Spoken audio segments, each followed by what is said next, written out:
was going to crash stream this morning, but I seem to have discovered the actual cause of my tech difficulties down there and have ordered the required replacement part. So instead I'm doing this.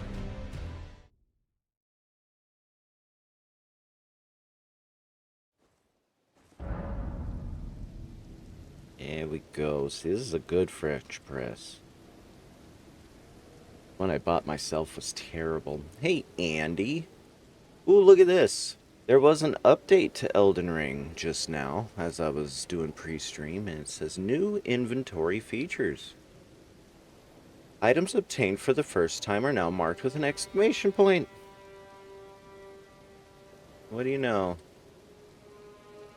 A dedicated tab has been created to view items in order that they were obtained. And now this is fine. There was, like always, a arranged by collected thing, but it was a little difficult to make out and read, you know. And couldn't tell if it was ascending order, descending order, and stuff like that. This ought to clear that mud a little bit.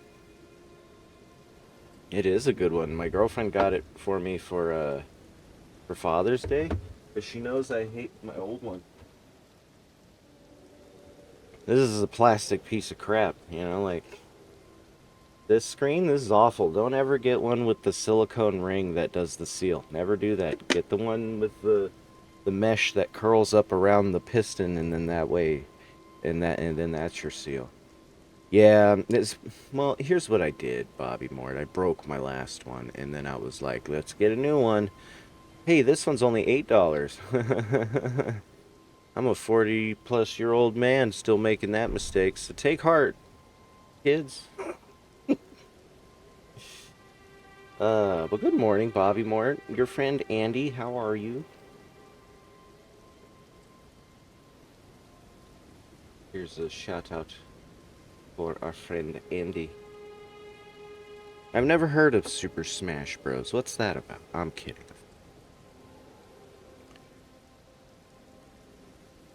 I prefer Ganondorf ever since the Melee days. But in N64 days, I liked Ness. So and Ness has always been a backup, I guess. I've never been tournament good. For instance, in Melee, I never mastered the wave dash, and if you can't do that, you might as well not play. Oh shit, for real? That's just like another game I know all about. Contra. Just kidding. Anyway, last time we beat Millennia. Huzzah! We ended up deploying Mimic Tier, less huzzah, but thanks to the fact that I knew how the fight worked, we were able to clown her with Mimic Tier instead of it being a struggle. Yeah, I couldn't quite get her waterfowl dance, the defense, because the thing is, let's pretend this message here is Millennia, or even better, I think this Grace Site will do it. Or, nah, you can walk through Grace Sites. Let's find something with a hitbox. I don't know if I'm gonna get lucky like that. Maybe there's a tree. Let's find a tree. See, the problem with a tree for this is, everything's gonna be obscured. Bonk. Okay, yeah. So here we go, right? You're right here, up close, swinging away, fighting your heart out. Millennia decided to press the kill you button, which means she rises up into the air to prepare waterfowl dance. The idea is unlock target that instant, like the soonest you could see, and hold run that instant, the soonest you can see. Run around her, jump out, jump back, or something like that, and then you survive. But the problem is if you do this, dunk, oops, you died. If you do this, oops, you died. You know, like, it's a very tricky thing. You gotta wrap around her hitbox, which makes her do a 360, right? Because she tracks you as you do that. And as a result, her targeting will lose accuracy, and she'll shoot past you and miss you entirely, setting you up to dodge roll through her remaining cuts. Aye, but will it test you? It did test me, Casual Hoy.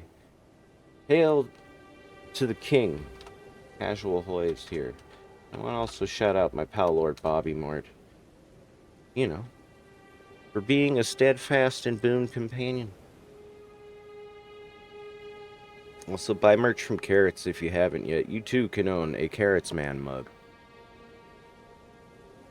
Hmm. You might notice the Erd tree's on fire. What's up, S. Kennedy? Um, so we did a thing. And don't worry, we didn't kill Melina. All we did was confer, you know, uh, uh, was it commune with the three fingers and etc.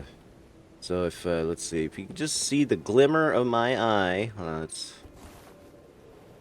you could just see the yellow of my eye right there. And yes, indeed, I did take on the Frenzied Flame, but it's for a good reason.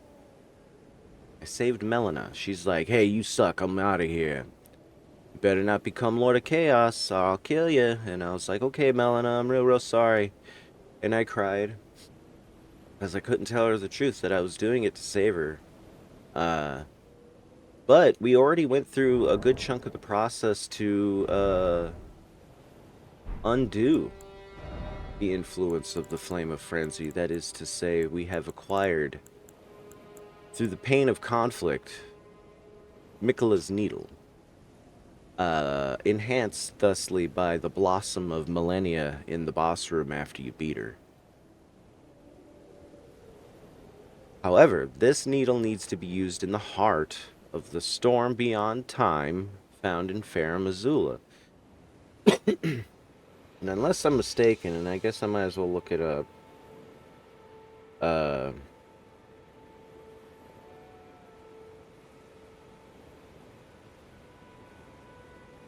I think this means the Placida Sax's boss room. But if it just means anywhere in Farum Azula, then that's okay too. I'll just use it. Okay, now you have to use it in his arena. Oh, we don't even need to fight Placidusax for it. We just need to arrive at the arena. Well, capital. We have our objective then. To undo the Flame of Frenzy. Because wouldn't you know, and pay no mind to me being at the Church of Dragon Communion. I guess we'll go here.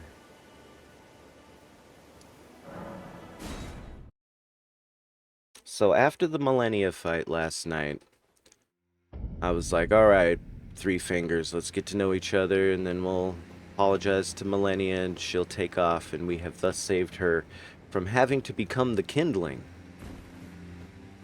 for the forge here, right? We could ride our horse here now. I think they should have allowed the fire giant fight on horseback. That's just me. It's still a good fight, though.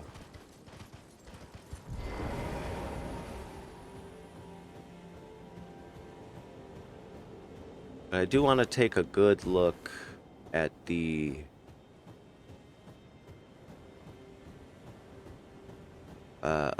Forge of the Fell. What do they call this? The Forge of the Giants. See, like,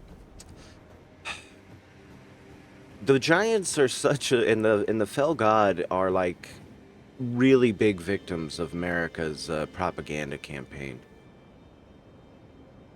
The Flame of Ruin is no Flame of Ruin, you know? And the Fell God is no Fell God other than the literal pun that it fell out of the sky one day. But it's not fell as in evil.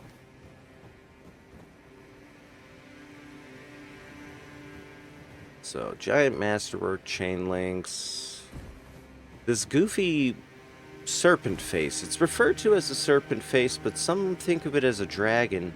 I think it's lacking important features for both of these things for us to really nail it down. For instance, the silliest part I find is the teeth. These teeth are blunt and all the same size. Dragons have fearsome maws filled with fangs.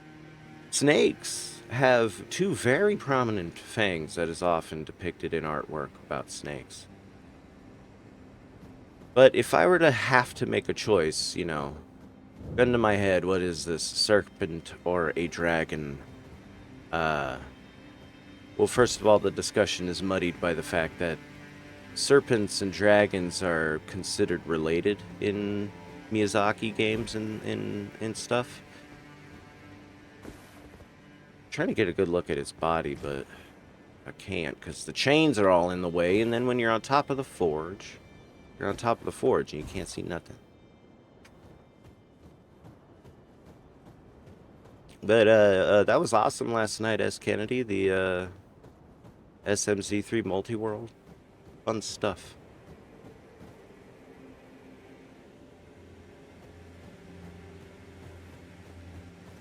So who do you think was in Burger King mode longest? Wasn't it you and one other person? Or was it just you? I'm still getting used to everybody's actual voices, you see. Hmm.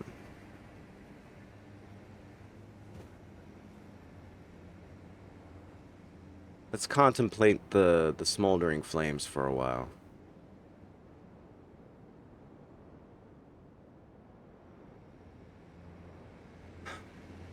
So what is that down there, right?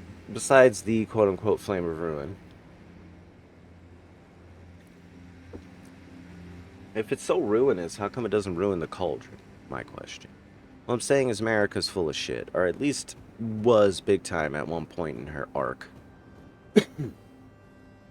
But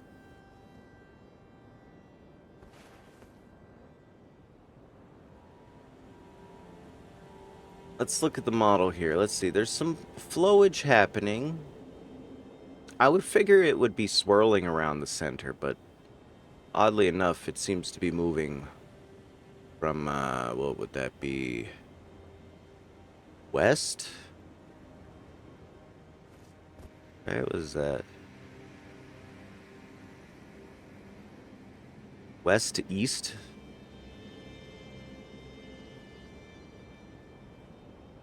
Or kind of... I don't know, this is more of a north and south situation, isn't it? We're leaving no detail unacknowledged to the best of our ability. Okay, now this is more of a north, south to north flowage, I guess. I don't know if that means anything, but... Look at these breaches, though. What caused the breaches? And indeed, it looks like two different breaches.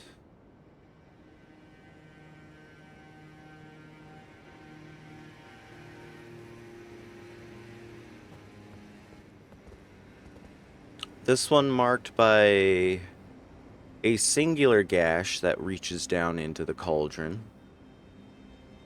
But over here, this one seems much more interesting.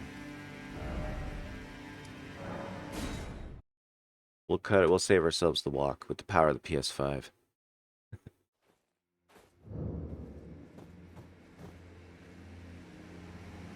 Oh, great. The lighting changed. Hold on.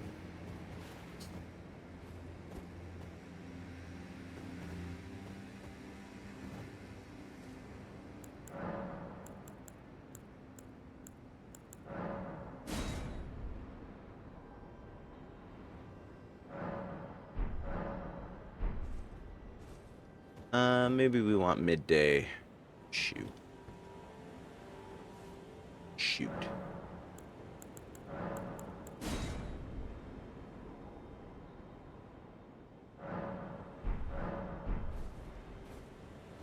Alright, this is much better. Okay, so...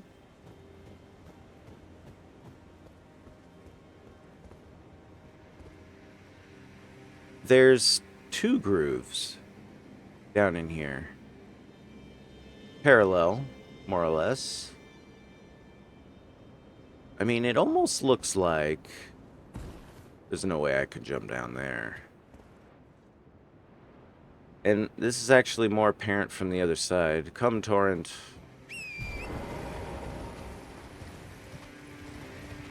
It almost looks like something with two really huge fingers reached up and breached the side of the vessel here and tried dragging up the interior up and out, maybe? Could be one read of this here.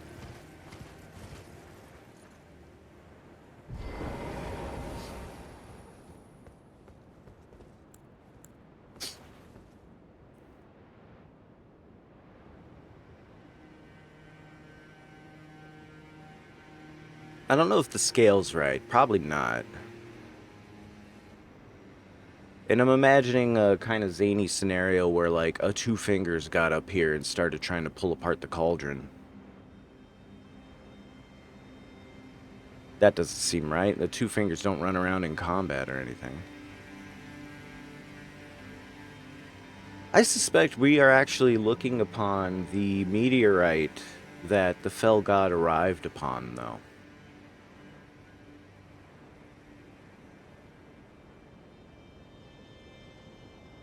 Or maybe a fragment of it.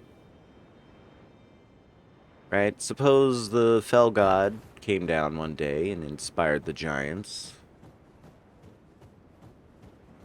They took, in that it brought the ideas of smelting, well, not even smelting, but just metalwork, the melting down of meteoric iron and hammering it into new shapes.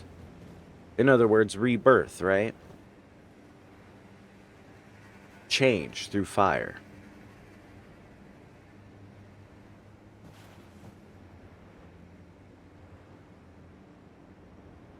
And I don't know, I don't think it landed here. Of course, there'd be no telling where it landed, I guess. Like the idea that the fire giant reacts to it by trying to smash it with a platter. How you doing, Wifus? Okay, so check this out. Here's a hypothesis, Wifus. Let's do some thinking. Here's my hypothesis, right? The slag here in the bottom of the Forge of the Giants, let's suppose it's the meteor that the fell god originally arrived on, right? Let's suppose this. The second part of my hypothesis is that it didn't land here. In other words, the Giants didn't build a basketball hoop and call the shot from space and have the the quote-unquote flame of ruin land here. So then the question becomes, where did it land?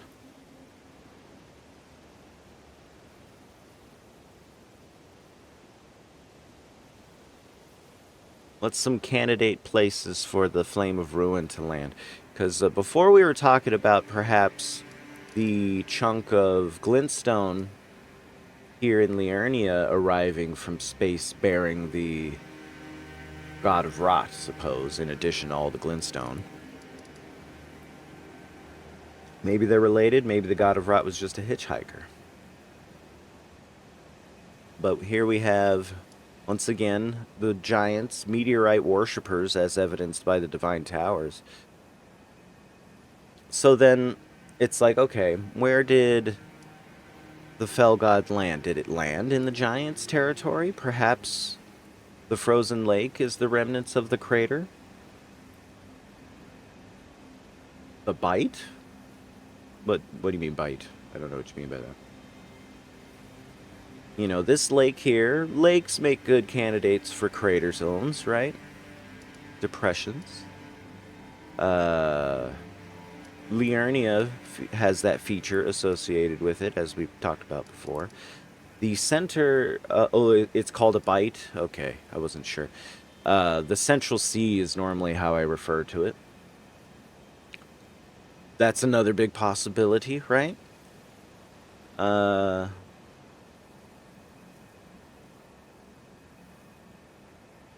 who's to say it didn't land just like someplace out random even, right? Like, look at this interesting feature. Browse Derpy. Thank you for following. But look at this feature on the map, for instance. It's just north of the shaded castle, and unfortunately, the times I was there, the lighting was as such to where you couldn't see very far. And so there's no way for me to tell if this feature on the map correlates to any sort of reality. But suppose it does. What's this object, then? Is this a rock? Or is this a ship? I think looking at it like this, we're looking at a ship, upended maybe, and sinking. So perhaps rule that one out, but perhaps the site of a major shipwreck.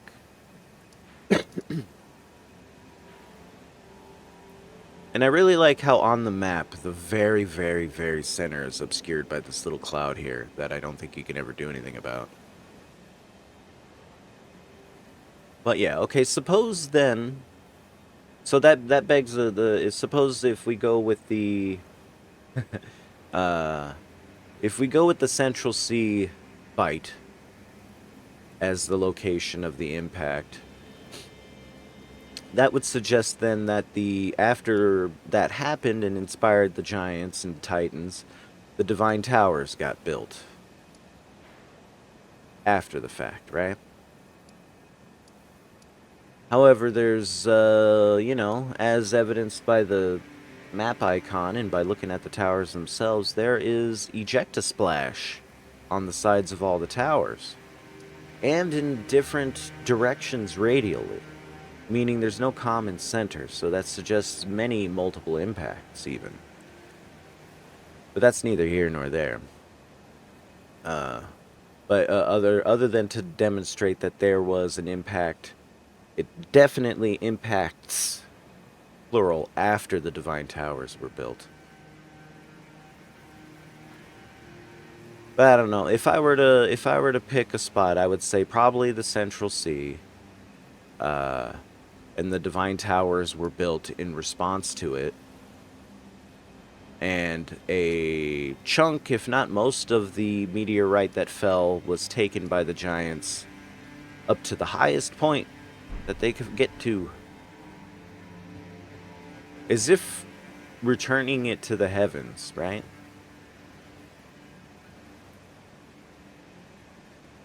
Your new modem seems to have... Oh, nice. You got that done on the quick. Welcome in, Hammerad. Just talking some giants lore up here on the rim of the Grand Cauldron. I also might have lit the Erdtree on fire last night after communing with the Three Fingers. Or placing it on a pedestal for worship, right? And I think that makes sense. Like, both of those ideas aren't mutually exclusive on account of the fact that you put things up high on a pedestal when you worship them, right? And it came from space, so why not try to display reverence and respect and acknowledgement to whatever force sent it here, which obviously must be up there. Hey, that's alright, Hammerad. You only had that one big DC, right? Normally, my internet is far worse than that.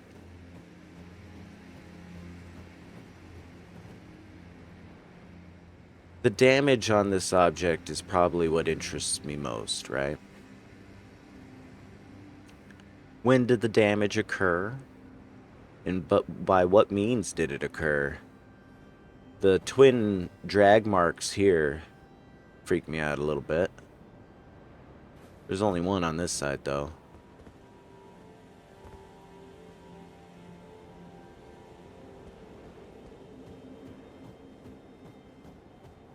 I suppose, like, if Grandsax was allied with the Erdtree forces by this point, he's big enough to have done that damage.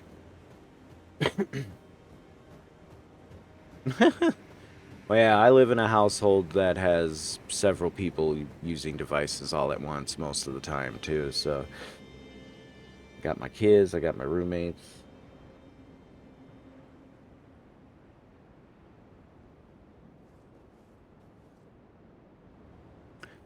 Yeah, both of those seem good to me. And basically at the same moment, history-wise, right? Either during the conflict or to seal it. Any... What's that? What is that? That boulder, or am I looking at that wrong? What is that?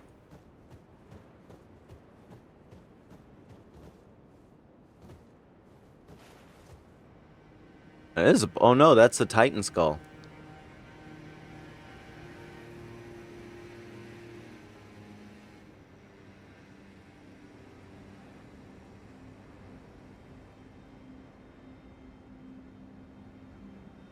Now this scene here is just... It's depressing.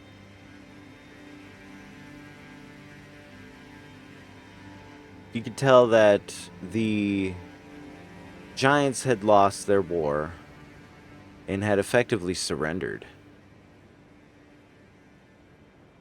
And it seems America had them all executed with thorn sorceries after the fact.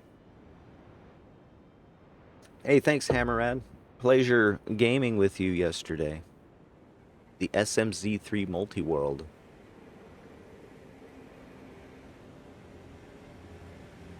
Where I had my beginner's luck kick in, I guess. I finished first.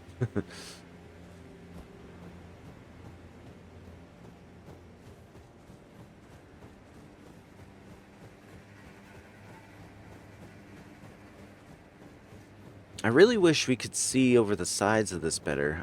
Well... Okay, here's another question, Waifus. What do you make of this creature? What is this a depiction of? The two leading suggestions are, yeah, I think it's punishment. Because it's symbolic, right? Like, the briars of punishment are used on the guilty everywhere. You know, the thorn sorceresses who augment the fire monks are punished people. And so it's like a demonstration of the ultimate punishment. You know, this is my message to you. This is what happens when you defy the Erd Tree. I don't care if you surrender, right? Which is kind of a stark contrast before, because, you know, I hear lore people talk about, oh, Godfrey was great because he gave enemies a chance to surrender and, you know, and all that stuff. America clearly wasn't having it. I go with the humiliation route, though, too. Like, America was... I think the war against the Giants is America at her most paranoid. That's true. That's true. Here's a couple of features, though, that make it less serpentine for me, though. It looks like the tongue isn't forked. Right? That is its tongue. Funny to make a serpent with no forked tongue if you're going to bother rendering its tongue, yes? So it's like, okay, then it's dragon. Alright, well, what kind of dragon? Because wings are a very prominent feature of a dragon, right? Especially if we're talking about the ancient dragons. Because this does not look like a stone-scaled dragon. And if the modern dragons existed by then I guess that's a little closer, but still not quite right. And in both scenarios, their flat, goofy horse teeth kind of throw me off, too. And its brow, like, I guess this would be more dragon-like, it having a brow. Snake brows are a little bit... Like, this little extra ridge here doesn't happen. Sure, you can get them up over the eyes themselves, but this would be flatter if it were a serpent.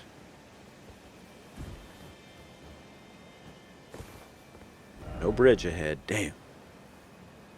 Damn transit authority. Really wish you could get down farther.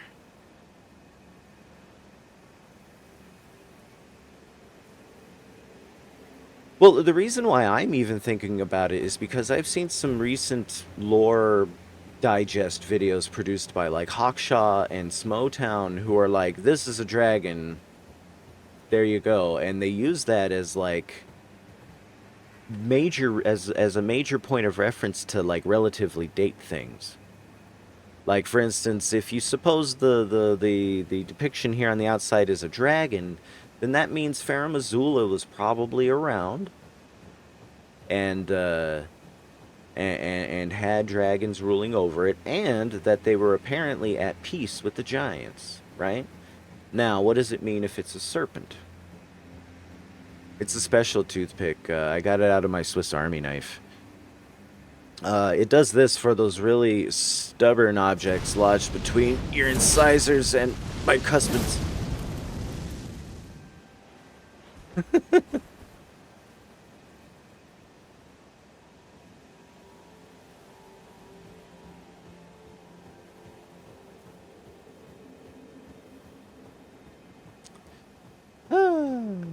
But yeah, right? So what does it mean if it's a serpent? And that means the serpent god existed at the time of the giants and was at peace with the giants. Which, okay, makes more sense thematically than dragons being at peace with the giants, because then we have a little bit of cohesion of traders against the Erd Tree, right? Maybe it's a beast man then, the handles are just decorative, right? It could even, like, it looks almost like a chimera, a little bit, right? We got ungulate features, we got canine features, we got dragon features, we got serpent features. Uh, and what is the chimeras in this game but aspects of the Crucible, which is a place of melting together.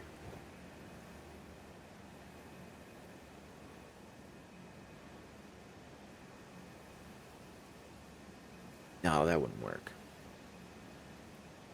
Cause in my first playthrough, you hear the references of the right. If you hear the references of the Crucible, this and that, the Crucible, the Crucible. And, you know, I was a chemistry student in college for a little bit. I took 101, and you take lab and you learn what a crucible is. It's a little ceramic dish that you heat up stuff in. Because the ceramic won't react chemically with your reagents in there, and it won't melt when you try to burn it. Uh, and so right away, my brain is like, well, this thing is the crucible then, right? Because it's a big basin you melt stuff in. And then we have depictions of chimeric beings on the side of it. Well, which may or may not be chimeric beings on the side of it. And we know this thing existed during the quote-unquote age of the Crucible. And we know it was used probably to burn the Erd Tree in the past, as evidenced by all the ash in Landel. So maybe the age of the Crucible is actually referring to this. And the destruction of the first Erd Tree in the intermediate period between it and the second. But first, it's pictures taken instantaneously. I am a photographic genius, if I do say so myself. Please, everybody, get ready for an instant memory. And type into the chat, please. Fuzzy forges are crucibles. An inner god, as opposed to outer god? I've never heard of that concept yet. Alright, hold on. I'm getting over to the place where we can look across to the Erd Tree and the thing at the same time. Here we go. May chaos take the world, but not really. Alright. Hey, what are you doing, pal? You're supposed to be in the pose. You get back in your pose this instant. Alright.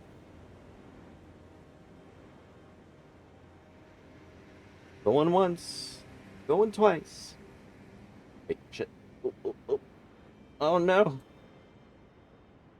You got it. Woo! Just in time. That the Crucible was a being, huh? Oh, I always T-pose to assert dominance. This is what I do when it's finally my turn, when I get in front of a line and a queue up. I go right up to that bank teller and I go, "Ha! T-pose, sucker!" And I even say it out loud. The confusion inflicted gives me a advantage on the next two parts of the encounter. Let's see here, Mr. Carrots. And it is, finally, the first day of summer. You know what that means, though, gang? It sounds bad, but we can take heart. You know why? The days will actually start shortening from here. Today's the longest. While the heat will continue to heat up, the amount of daylight hours will begin to shorten, and this goes for northern hemisphere folks, by the way. It's quite the opposite for our southern hemisphere folks who just had their first day of winter. Let's see. Let me get that posted.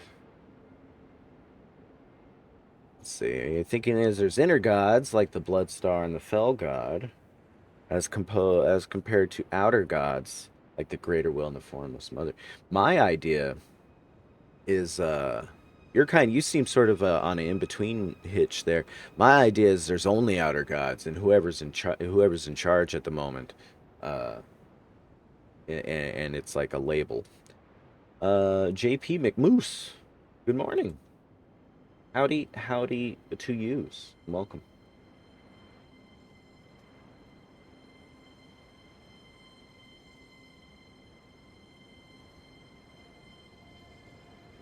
Thanks, Mr. Carrots.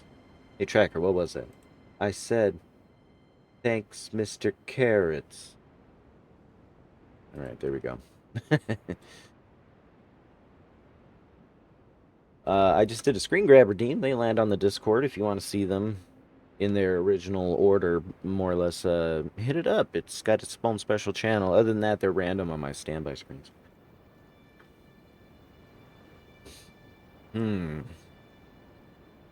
So you're a god if you need faith to do an incantation. See, but let's look at some Age of the Crucible incantations then. And see what we can't glean.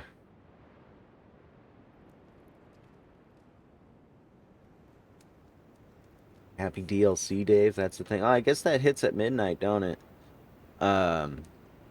They just did the update that lets you tell what items are new and you haven't read their descriptions yet in your inventory, which is actually really good. Because I know sometimes I'm like, man, which of these items have I read or not? Alright, here we go. Ooh, we might even activate some of these. Let me take a quick bathroom break and then we'll fiddle around with these incantations a bit. I'll be right back, gang. I quote Muriel there, the Turtle Pope, because I think that explains why, like, the endings. Like, for instance, I don't see it as anything other than the Greater Will in any of the Mending Rune endings. That's just the Greater Will adapting to a new age, in my opinion. The two endings I'm aware of that don't are Ronnie's. Well, even Ronnie's, she's like taking the Greater Will and the Elden Ring like away from the Lands Between. And only the Flame of Frenzy one actually wrecks the joint. So, you got the Greater Will is able to adapt, right? And it was only the Golden Order that took a form that was so rigid that it couldn't do it anymore, resulting in the shattering. Like, what do brittle things do when you bend them? They shatter, right? And soft things actually flex when you bend them.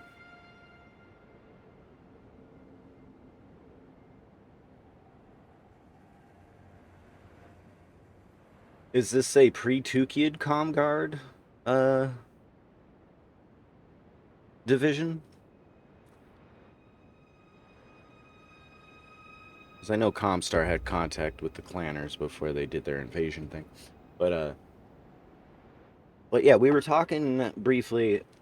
The problem is my wallet can't survive it. I see. Let's see here. All right, you said the Erdtree and the Elden Ring aren't necessarily tied to the Greater Will.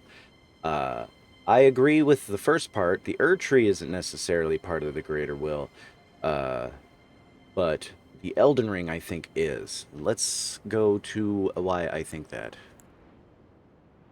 Here we go. The Elden Star's incantation is why I think this. Just post 2, kid, I see. Alright. So this is the incantation of why I think the greater will is the Elden Ring, is the Elden Beast kind of thing.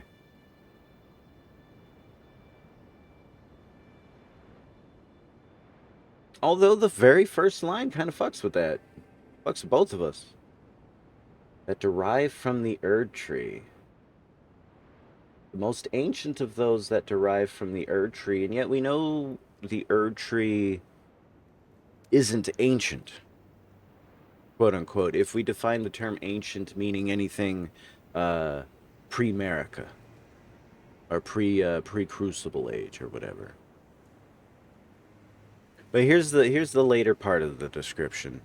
It is said long ago, the greater will sent a golden star bearing a beast to the lands between, which would later become the Elden Ring. So, this is the thing that makes me think, because there are people who are like, the greater will isn't an outer god. I point at this and go, yeah, it is. I know it doesn't say the greater will is an outer god in that description, but it does say it sent a golden star into the lands between.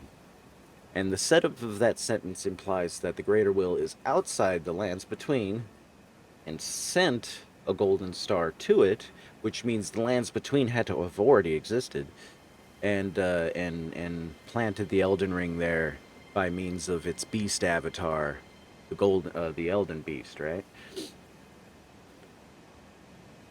And so that right there, boom, greater will is an outer god. Now, how important the term outer god actually means, is up for debate, I guess. But it does indicate that it is not from the lands between. But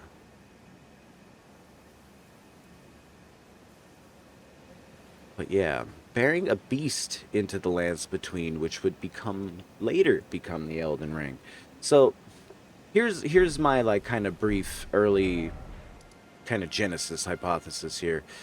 Giants live in the lands between, which is its like kind of own primordial place. It's actual Genesis, nothing to go on, but it's here, and it doesn't actually look anything like this during this time period. The giants exist here, and they're doing whatever it is they're doing. One day, kabam! Giant falling star hits. The giants take notice of it and its powers of fire and its ability to melt things and reform them into new things, and they're like, wow, forging, what a concept. Hoist part of it up here to the forge, begin doing their thing with that, and build the divine towers around the original impact site, and begin worshipping the asteroids that seem to frequently hit the lands between. There's even evidence of impacts happening in the modern era at a fairly decent rate up until Radon gets involved, but then they immediately resume after we slay Radon, don't they? Some time goes by, right? We got the giants doing their thing. There's probably even dragons and humans living during this time period, right? So then here's where the first like kind of muddy thing happens. Does Farum Azula rise first? In parallel to the giants, as evidenced, quote unquote, by the snake ornamentation on the forge. Your mom's a Giants fan. That's cool. She'd love this game then, and she would absolutely hate America the Eternal. But yeah, that's the question. So is Dragon Society developing at the same time, and is hence Human and Beastman Society potentially rising at the same time? I would say maybe not Beastman Society. I think that might have come later. But at any rate, eventually, bam! The Greater Will throws the golden star with the Elden Beast here. Boom! And I think that fucks shit up bad. I think it's a massive impact, far beyond the Fell God's initial impact. It resurfaces the lands between. It kills most of the Titans, whose corpses we can see on the mountaintop exposed, because the ejecta didn't quite cover everything up here. Ejecta being the material thrown out from an impact that later lands and covers the landscape surrounding the impact. In other words, like for instance, to put it on in perspective on the moon, since there's no erosion or nothing, ejecta has stacked on top of ejecta for miles thick. And this is a possibility here in the lands between as well, because we see everywhere in the lands between land covering and obscuring and burying giant architecture. Right, and we don't really know how sophisticated. They could have been extremely sophisticated because the scale of the impact I'm describing here would absolutely wipe out most of their shit. And so the survivors are the smaller giants, who probably didn't catch much shit up here, even though the larger ones did. Humans, who we know were neighbors of the giants, uh, and dragons, who I guess were far above it. And let's see, the only other place besides the mountaintops we see Titan corpses is in Caelid. And I know there's a couple scattered around, but they're not depicted on the map the same way they are in the mountaintops. We have to go a-looking. Ah, and we didn't have to go far, because here's one now.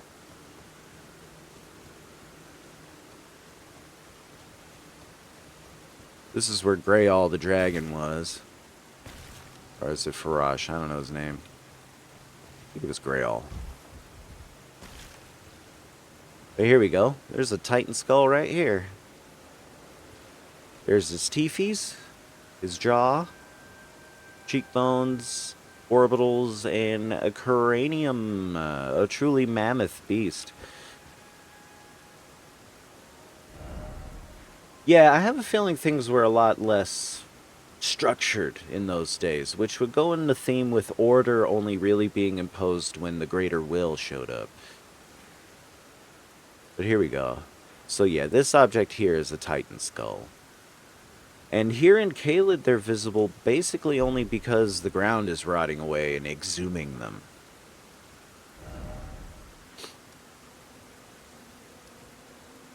And thus began the age of the dragons properly, perhaps by virtue of the fact that the dragons survived most of the impact of the Golden Star, were in position to be selected as, the caretakers of the Elden Ring. Also, and here's another thing, right, that muddies the timeline. A lot of people think that the ancient dragons are the creations of the greater will. And this makes sense because the Elden Beast kind of has, that gold going on. The ancient dragons, some are, one of them at least can breathe gold and fire. The Citisax, just like the Elden Beast, so on and so forth. So it's like, did the arrival of the Golden Star generate the dragons, in which case they didn't exist before, which makes the symbology on the side of the forge as serpents instead of dragons? Or did they simply enhance the dragons who were already here? Or did the Elden Beast decide to take on the aspect of dragons in reflection? Kind of creator mimicking the created trope. Or does the Elden Beast just look the way it does and it's coincidence? I like that answer too. If the dragons already existed, I like the idea of them basically trying to worship it the same way the giants worshipped the Fell God. And now that the giants were removed from the table for the Titans, we should say, the really, really big ones. There's still plenty of fire giants, apparently, but the new power in town is Farum Azula at that point. And this is why we see the Elden Ring depicted in Farum Azula the way it's depicted. Not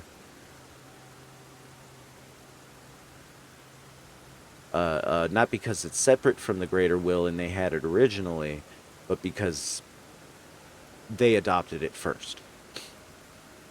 And it's also curious that it has all those spiral things and stuff. And we might as well get the show on the road, getting into Farum, Azula, while we continue to talk about all this.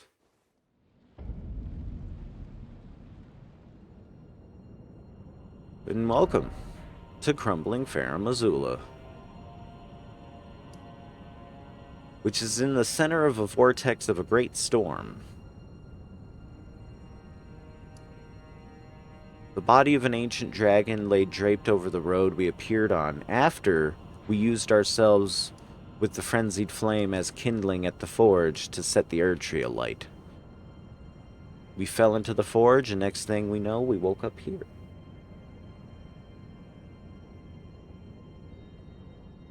So now we're going to poke around the great, well, I guess we could say capital of the dragons. It's referred to as a mausoleum, which, you know, might be a symbolic name. Well, we know it's not a symbolic name. Let's throw that out. But it might also be not just a mausoleum, right? Suppose death is so important in your society that it's the central tenet, right? You might be inspired to call your capital or significant government buildings a mausoleum and also do death rituals there if it's all that important, you know? But here we landed at the crumbling beast grave site, and right away, something neat. A human figure holding a baby in Farum, Azula, home of the dragons and beastmen. Here, this is, of course, a matriarchal figure, and above her, a patriarchal figure. Well, this is clear symbology, right? Even though these people are very important, one is more important than the other, wields a staff of authority, and then the other one is responsible for, birth, you know, and the continuing of the empire, so to speak, maybe. We're looking at an ancient death root outbreak, and the last stand of the warriors trying to quell those who live in death. As the last resort, Basilisax ripped Farum Azula sideways in time, not necessarily out of space. Right.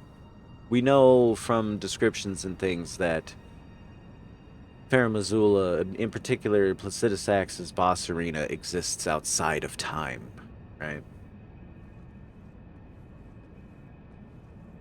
Here we have different depictions.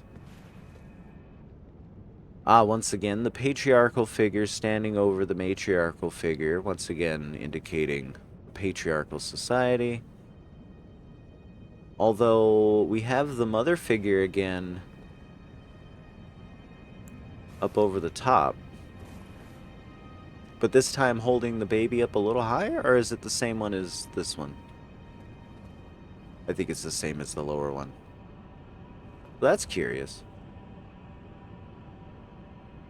I think this is true also, because, all right, listen, the Godskin apostasy happened, right? It had to have happened before the Night of the Black Knives. It had to. And so gods were dying all the fucking time, but after the Godskin apostasy is when Marika really consolidated power, and I think that's when she started calling herself the Eternal. And you can't really be eternal if there was a time before you, right? So she's got to wash all that history away. And in doing so, and since the current model of history involves people and gods not dying, gods in particular, there has to be a history where gods didn't die now. Because it's even known for a period of time that Meleketh was synonymous with death of the gods, right? So yeah, it totally has to be that Godwyn is the first recorded death of a demigod. It's like, okay, that means either demigods didn't exist before and gods died, no problem, right? Or it was all covered up before and made to seem as if death wasn't a thing even in the past. And then this tracks to me because Marika, oh, there's gonna be a fucking dragon out here. Marika has a real big history, a track record, I should say, to avoid redundancy in changing, covering things up.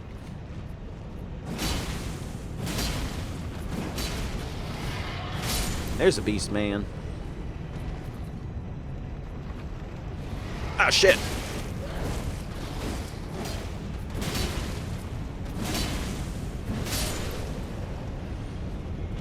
Need to be two-handing this shit. Lightning-proof dried liver. Holy moly. Let's see, we can drag you out a little bit. Teeth are too pointy. Now, first supposing this is the inspiration for the side of the, for the ornamentation on the side of the forge, I'd rule it right out. Maybe. I don't know. The brow looks right. The eye position looks right. Although this creature does have ears. And its teeth aren't flat.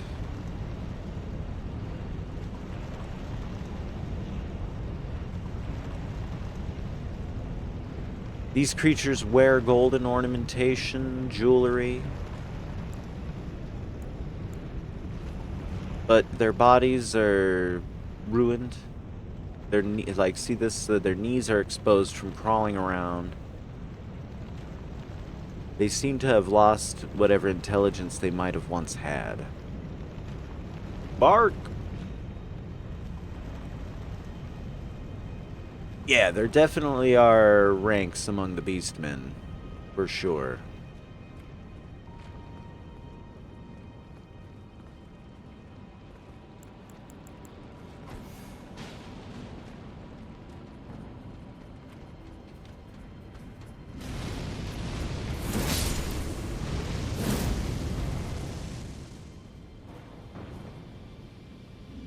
Oh, it's going great, Otaku. We're just talking it up as we do. On DLC Eve. Cheetah Hearty. Thank you for the follow.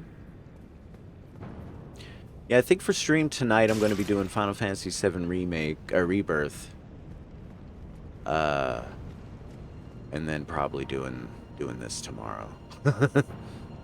Being that it's Delish Day and all. So these beastmen are clearly occupied. They're busy. They're feeding. You don't mind if I take this, do you?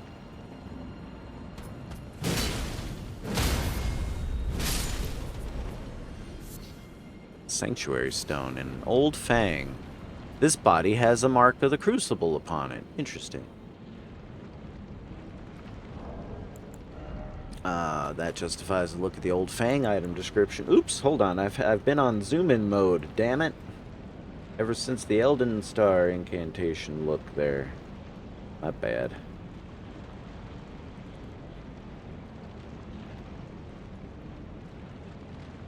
Multiple overlapping fangs grow from a single root. Vestige of the primordial crucible. Not the crystal darts.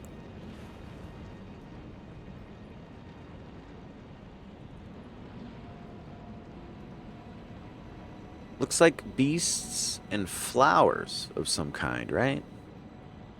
Like, okay, we can recognize the bestial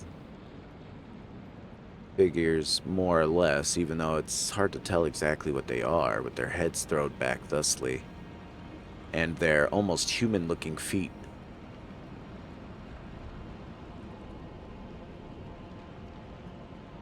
I think that's the case.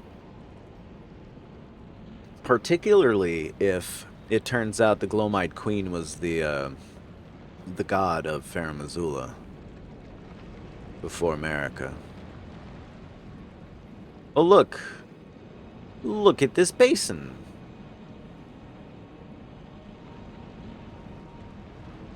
This is the same basin we see in Dragon Communion locations down in the Lands Between. Complete with lion heraldry. I forgot that lions are beastmen, and thus associated with Farum Azula. Here's another question. It's like, did Godfrey become Godfrey when he became Elden Lord, and that is to say, took Sirash, or if he was Godfrey with Sirash way before America selected him for Elden Lord. Yep, that's Sirash, all right.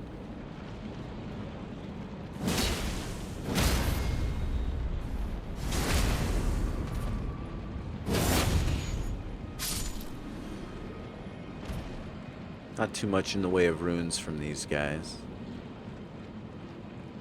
Here they're used as brazier sconces, but down in the lands between, they're filled with, well, I think it's where they put the dragon heart before they eat it or something. But yeah, it seems as if the beastmen are scavenging their own mausoleums. Right? So we have corpses, bones, and they're just chewing on them for lack of anything else to eat, I guess. Also, look out, giant twister. It's a twister, Annie M. A twister.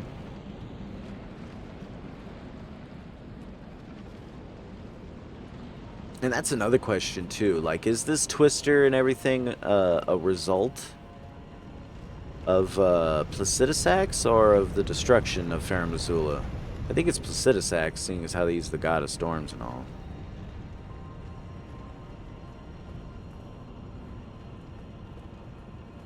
Yeah. Oh, you know what I never did? I never reallocated my flasks. I should do that. If I'm going to be using some sorceries and things again. Also, am I using sorceries? Yes, I am. Which means I need to put my staff back on. Will it put me to heavy load? Is the question. It won't. Huzzah. I forgot I, like, totally retooled myself for the,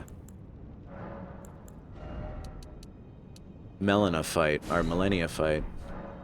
I was like, I'm not using any magic for this, so I'll just go all heals.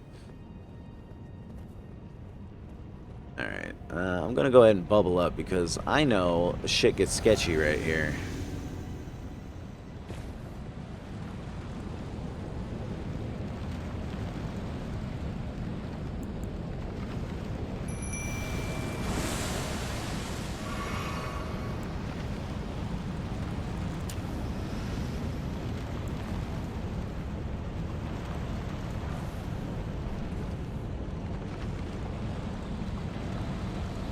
There it is.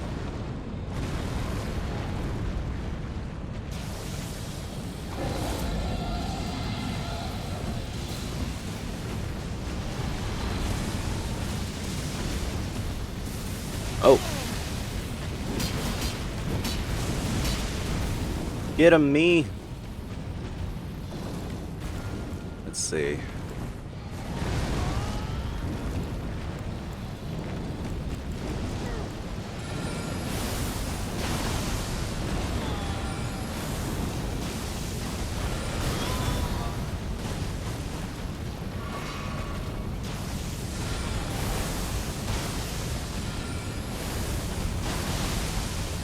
Woo!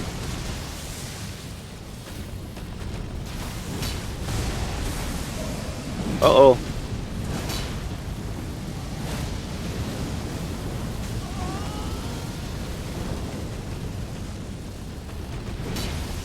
Oh!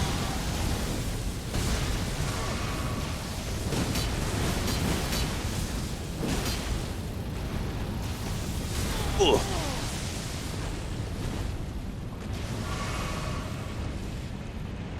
Woo!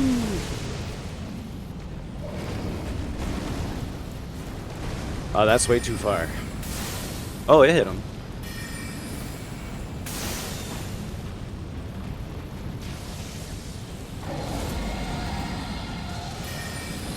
Ow.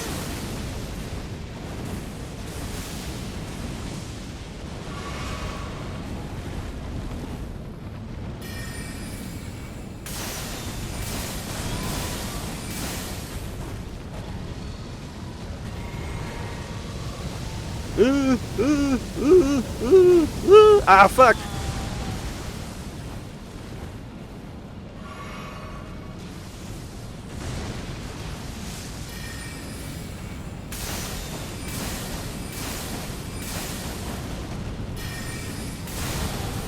Got him! Yay! We first tried him.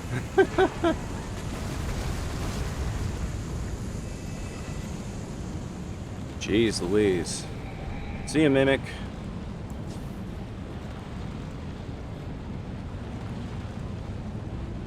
Guess what, gang? This means we're doing pretty good for our power level right now.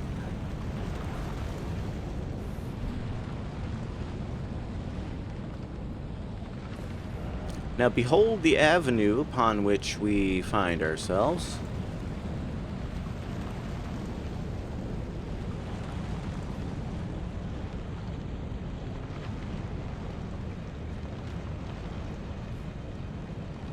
Let's see what we can see. I'm really curious if there's a way over here, but...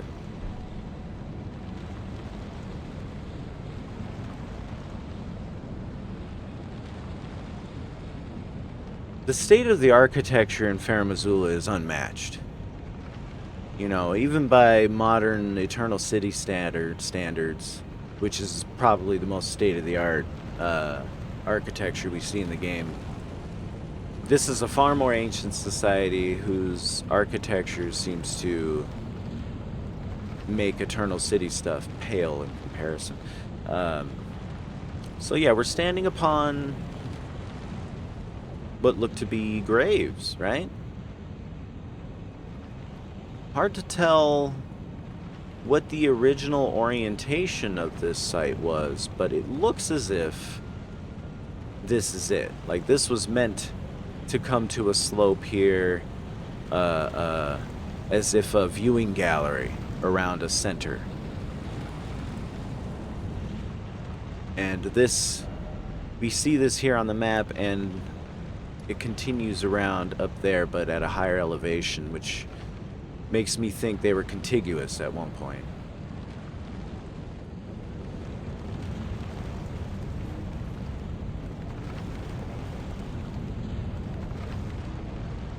Let's see.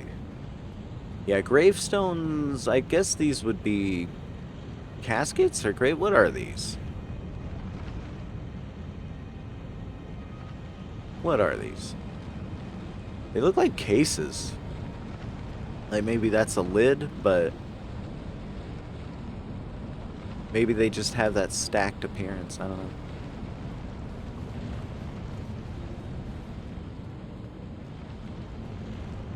And so apparently this was like an avenue, a walkway through here, which is now caved in and collapsed, so we have to walk out here. So this part out here wasn't meant for walking on. And again, illustrating how central death is to the culture of this place. The walls are made out of it, right? Somebody dies, cool, we got a new panel to build the town with, I guess. And these are all beastmen, by the way.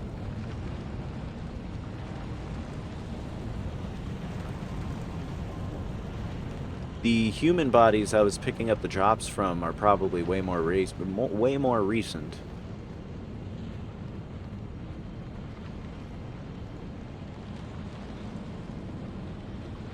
It's very dreamy here, though, gotta say. Here we can get back into the walkway. And for a grace site.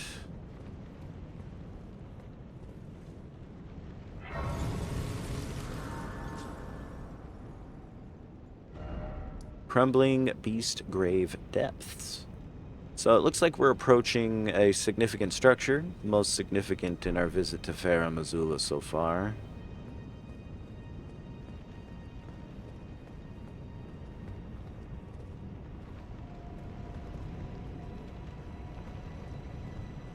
Let's go see.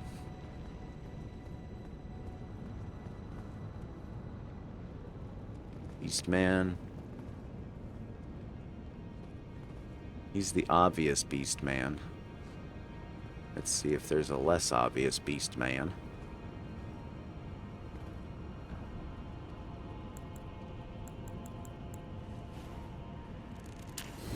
I should have rested at that grace site, I guess.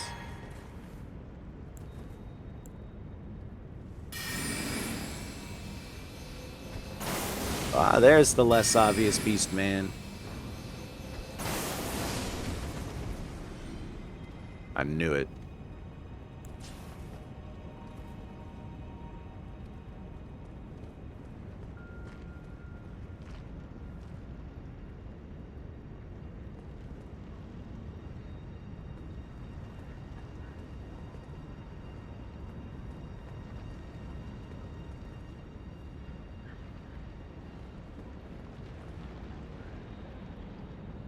It's a gazebo.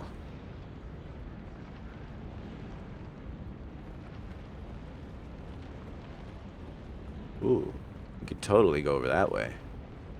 Okay. Well, let's see what's here. These guys are all about smithing stones.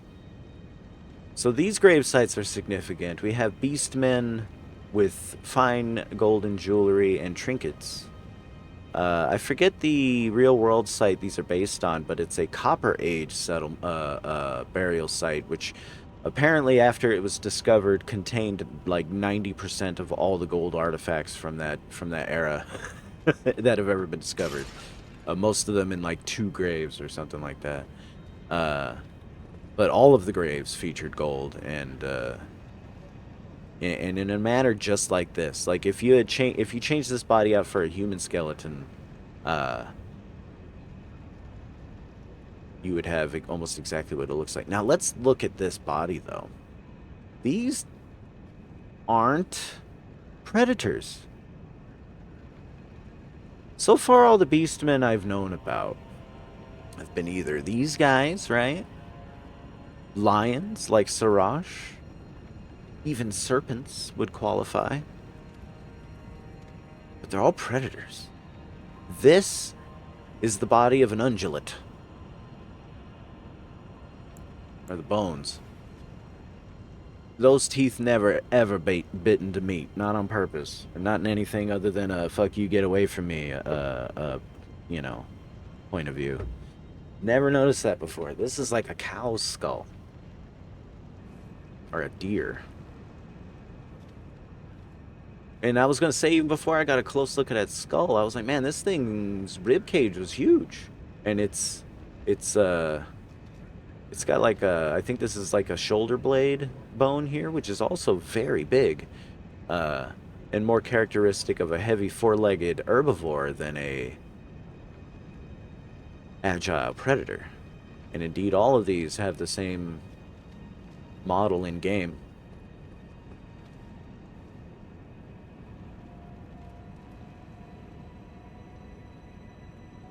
Interesting. It's a shame we don't see any non-predatory beastmen alive. Alright.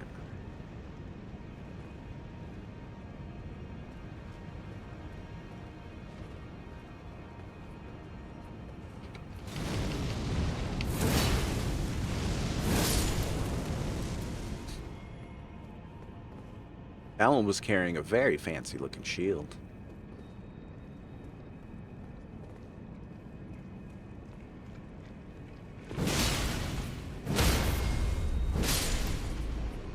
Sword's wrecking these beastmen, though.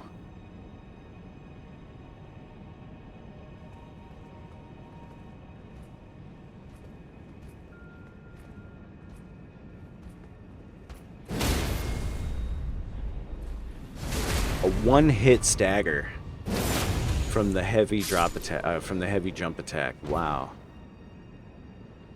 The Queen's Black Flame is back in town, baby.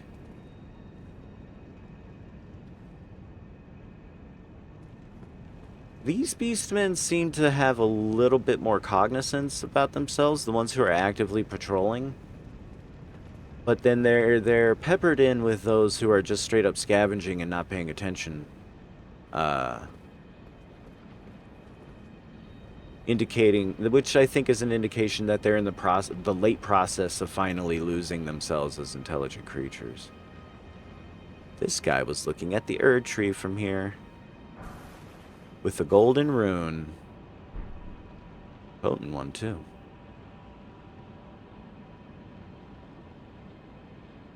Here we get a fairly weird look at the fact that the central sea is elevated compared to the rest of the ocean.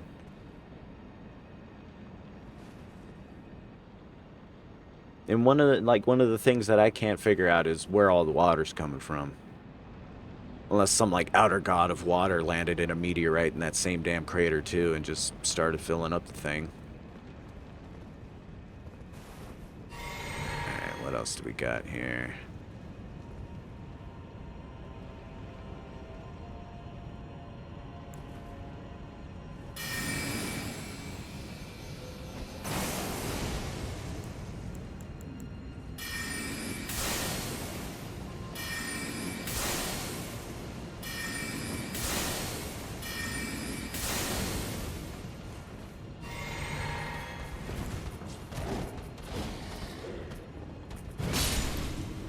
Oh, I thought I saw one of these little gargoyles sticking out. I thought it was like, there's another beast man about to get me. Ah, we have his curved sword now. Didn't really bother anybody else down there with the commotion. Lightning great bolt. Okay. Oh shit. Alright, well.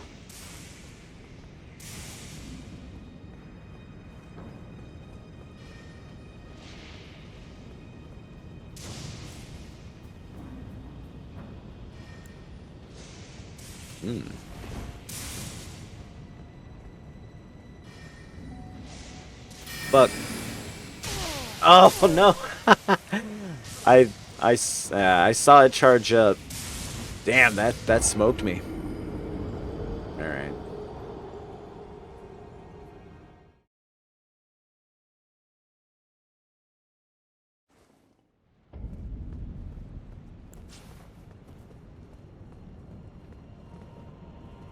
We can't get a motherfucker. Uh-oh.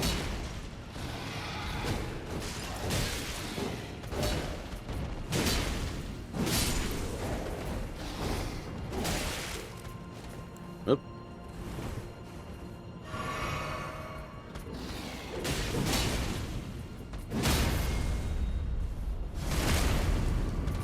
There we go.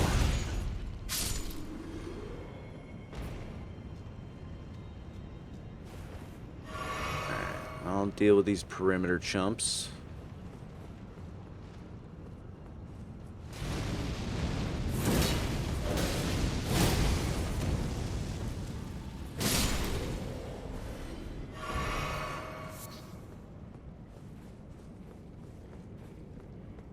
Dun, dun, dun, dun, dun, dun.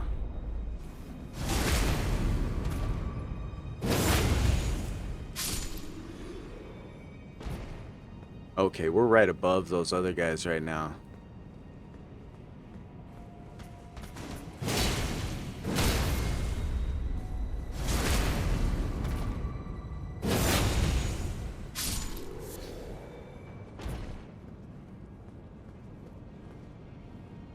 There he is. Oh, there's another one. Alright, here's what we'll do.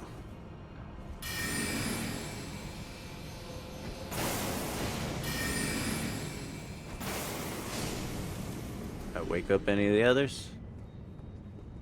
Negative.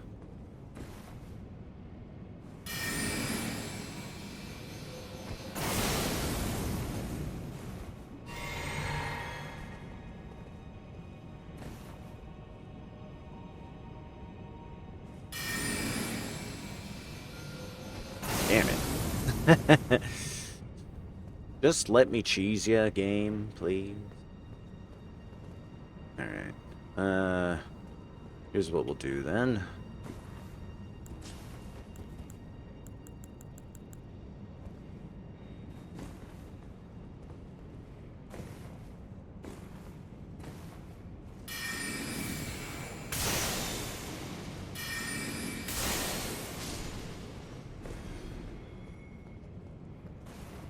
Don't fool with me, I'm a wizard.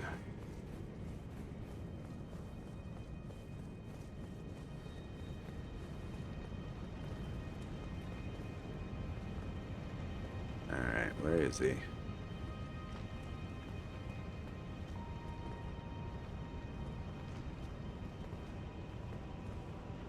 There he is.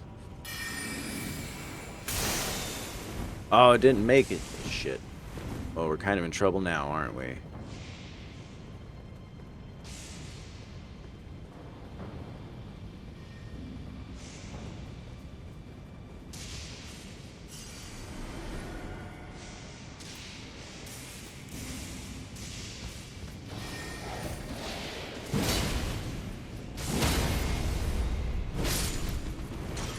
There's another one. Yeah, there he is. Oh.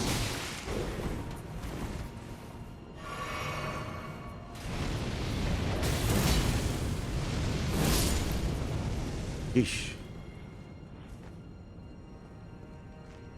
Ooh, that's a good one. We'll go see Muriel.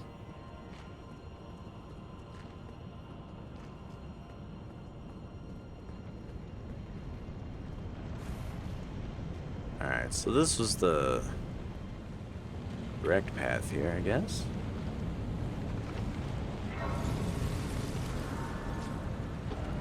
The Tempest-facing balcony.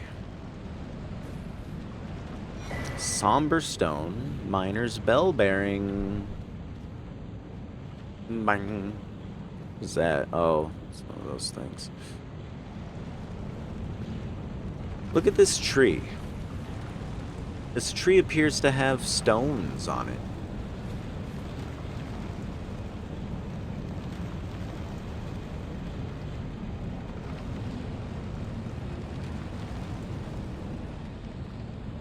Alright, let's go back a step. We want to be very thorough.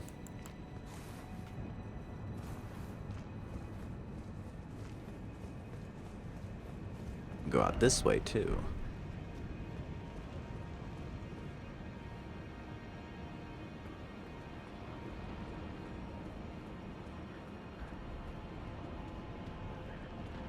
I like the red color leaves of the foliage here.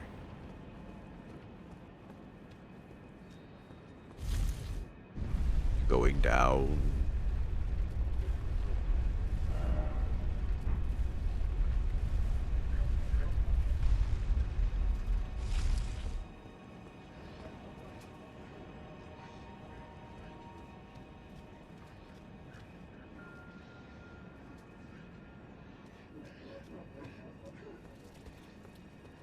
I believe we've entered Worm Face territory. Ah, indeed.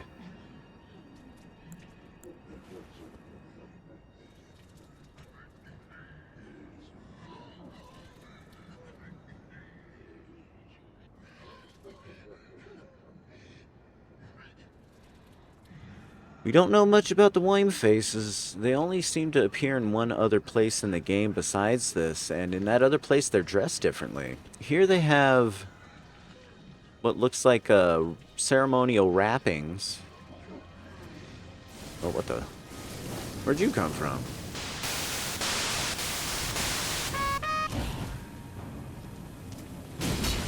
Ah, fuck, ow.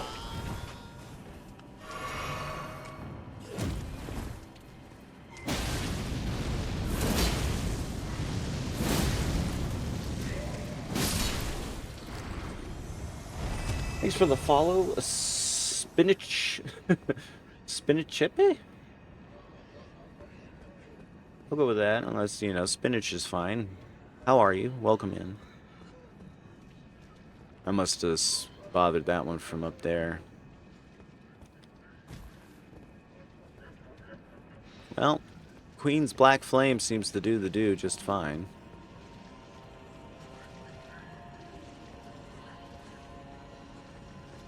But yeah, we're talking Laura and Elden Ring here. If you have anything to add, feel free. You know, I'm just another schmuck staring at the textures, trying to read the tea leaves, you know, like anybody else. And I could be And no, I will be vastly wrong about lots of things. Alright, just making sure it's not a double ambush. Might be able to sneak up on this one. Let's see.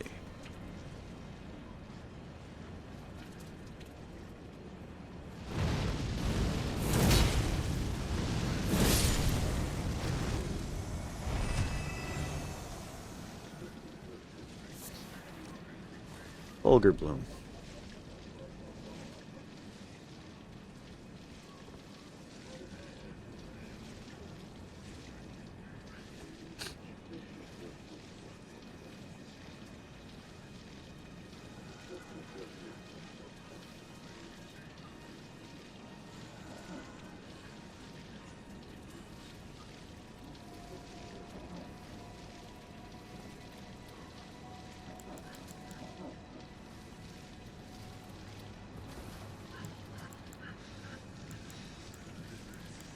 Haven't used this one yet.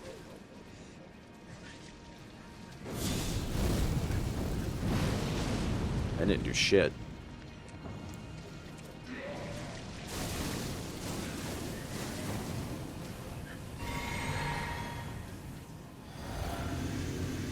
Hey, where'd you go? There you are.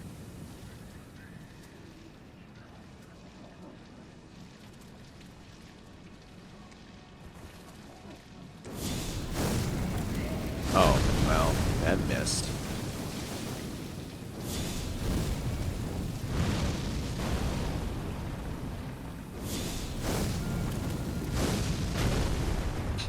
Still have the range on this sucker, you know? Death Blight.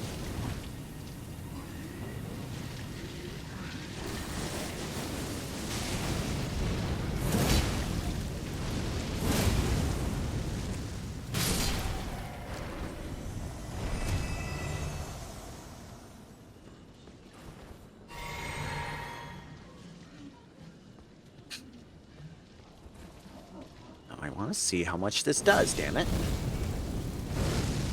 That's okay.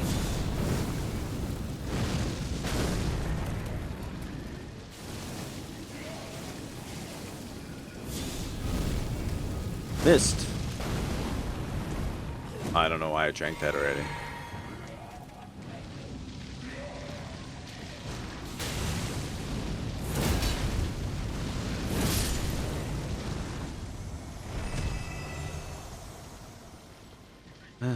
Poor wine faces, you know? Poor wine faces.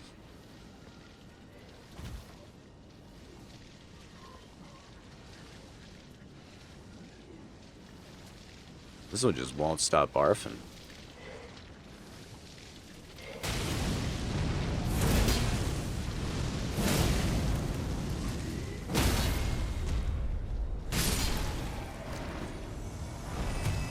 Somber 9's pretty nice.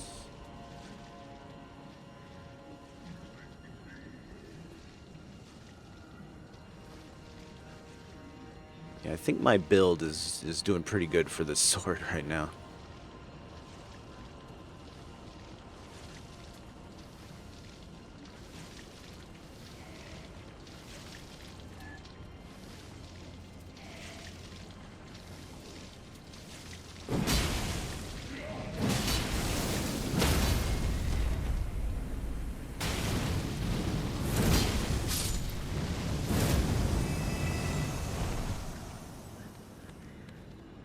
Oh, shit.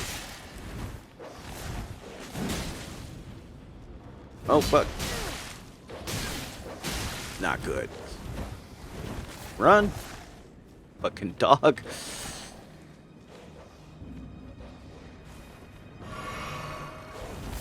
God damn it. His weapon's not good at dogs. I have to rely on that roll thrust, which is very slow.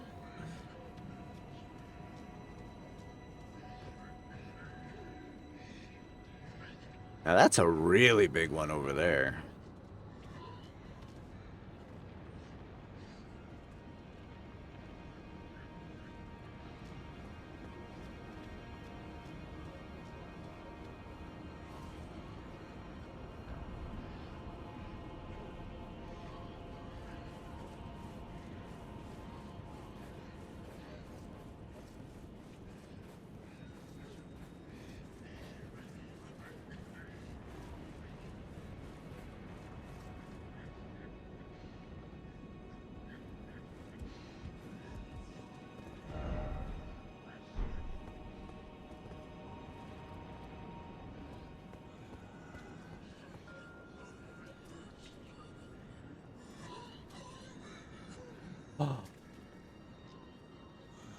The worm faces are those engravings. Holy shit. Okay. Look at this. Oh, man. Yeah, those engravings we saw that we couldn't identify, those are worm faces. They weren't beasts at all. I mean, unless these count as beasts, but... I saw their feet. I was like, man, their feet look human, though. But their heads are crazy and thrown back weird. Those are worm faces. Holy shit. Okay, we'll go take another look at those as soon as we can.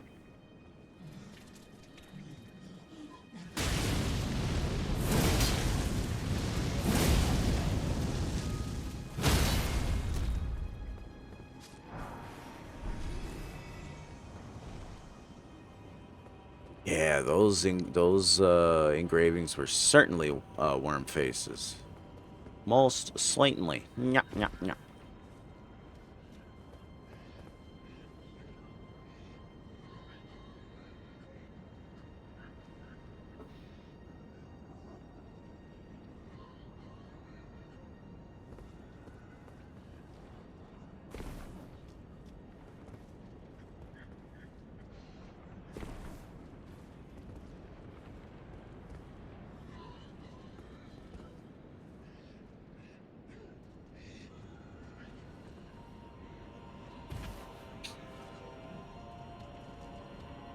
Damn it, I'm all out of cerulean flasks.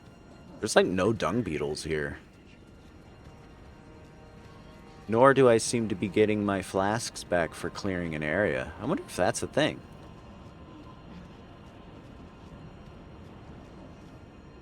I wonder if that's a thing.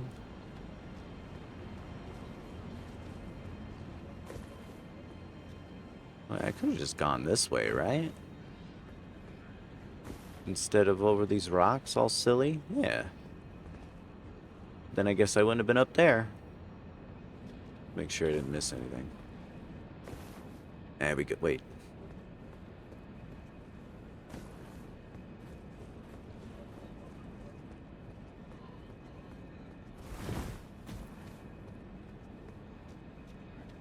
Oh, this is where the dog is hiding. Okay.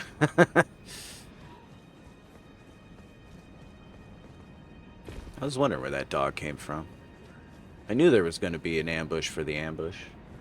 There always is.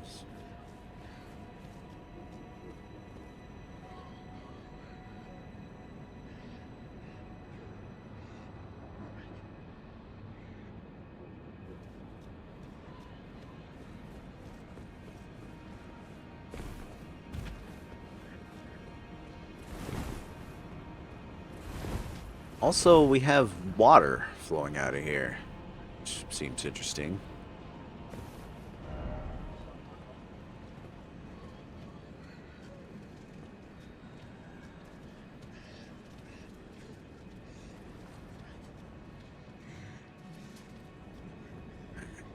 Now, they'll possibly only react to me if I, run up there and start to collect items. Maybe there's a grace site down here somewhere. I don't think so, though.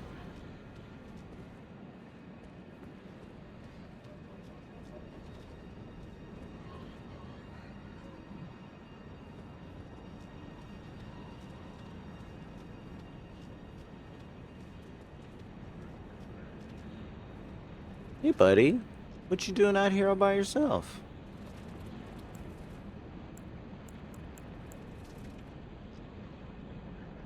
Huh. Well...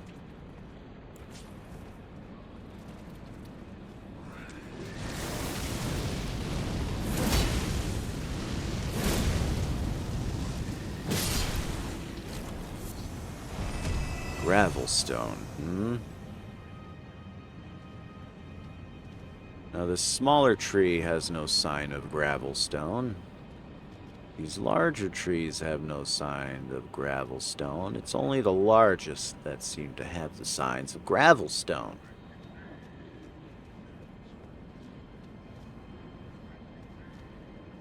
What are they telling us with the gravelstone, do you think? Also, this is the area that... we're looking south from here, yeah. Across the fog.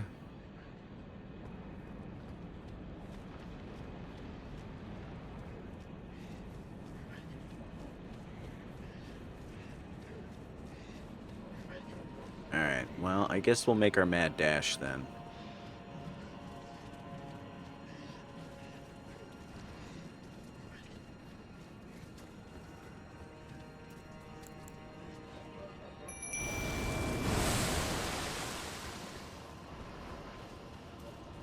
Protect me, Mimic Tier.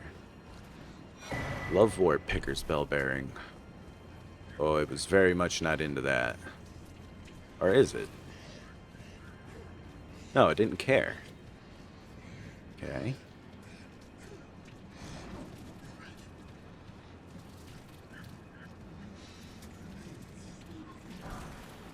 Smithing Stone 8. Rejuvenating Boluses.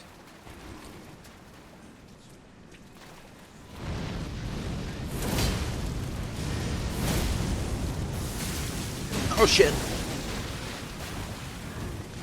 Oh no! I forgot to heal myself after the Mimic Tier. Well, that's okay. That's silly, but I guess I got everything but the worm face. Hey, DJ. I can't believe I didn't heal myself after summoning the Mimic. What a fool I am. But hey, we made a neat observation just now, and dying actually gives us the freedom to go back and check it out. I think I've identified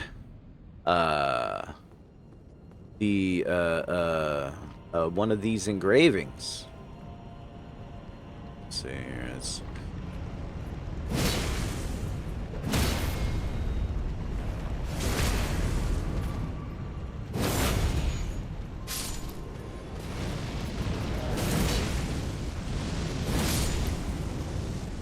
okay, check it out. Check it out. I was like, what's this stuff? Oh, this must be a beast man, sure. Okay, and then these are, I don't know what these serpentine, fishy, slash flowery, slash grain looking like things, but I was like, but their feet look funny. And then I went out there, right, and encountered a bunch of worm faces and saw them seated in this posture with their funny-looking feet that way. And I was like, wait, those things had strange, unidentifiable heads. I think these are worm faces.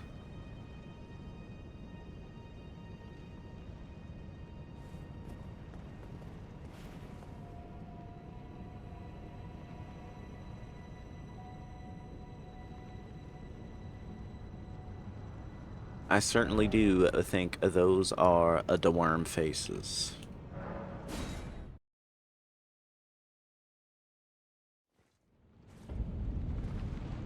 Let's see. Oh, great. That's right.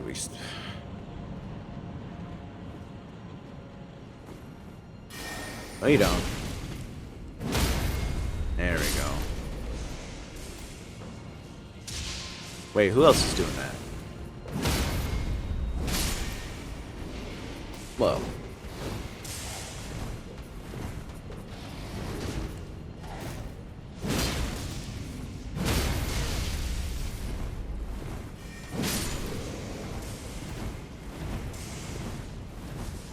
There's another one doing those?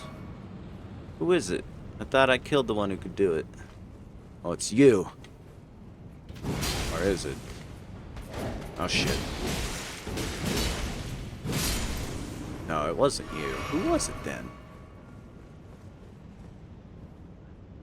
Oh, it's that one who's scavenging up top, maybe? He was, like, white-furred.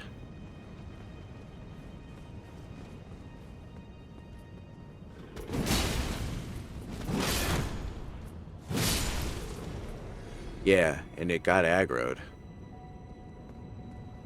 There it is, too.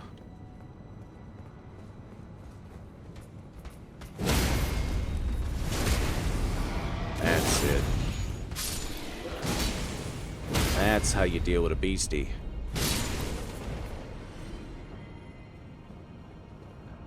Give me that gravel stone. So the lightning casting ones actually do have gravel stone. Whoa. I thought that was a cutscene transition for half a second. I was like, why? SpongeBob. I mean, I kind of feel like our explorations were done down there, except for just to look at the worm faces some more, so I'll just do that.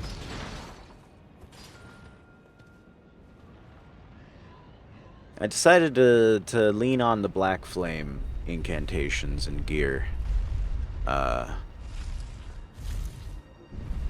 Post-millennia. Also, last night after I defeated Millennia, I don't know if you stuck around for it, DJ, but,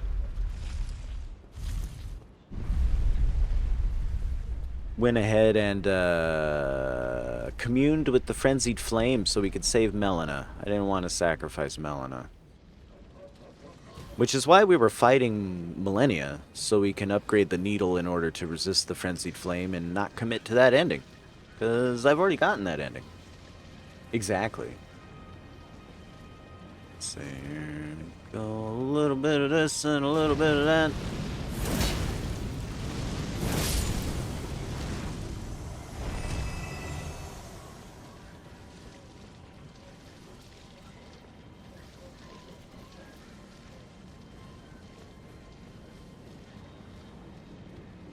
Oh, right. Yeah, for resisting the Frenzied Flame and picking something else. Like maybe a little extra line of dialogue of Melina going, well, damn. Guess I didn't have to die.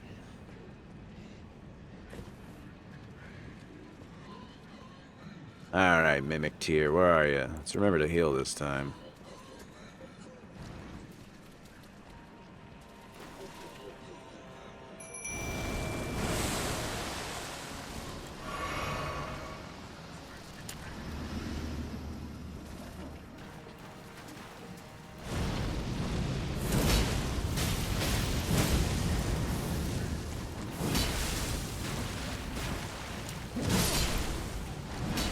Uh-oh, the big one's awake.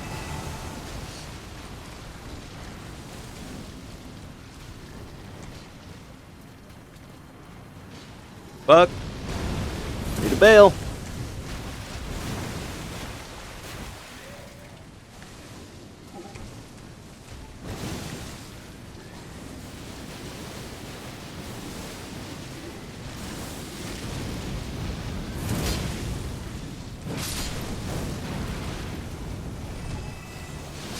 Oh, shit. Well, that's what happens, I guess.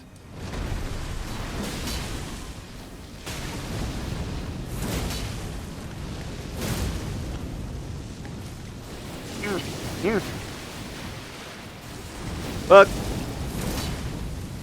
Fuck.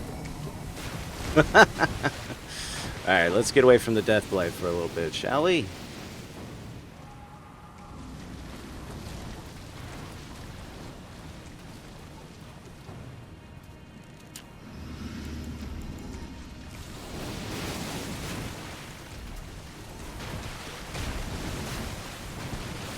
Ah! Whoa! Fuck. Fuck!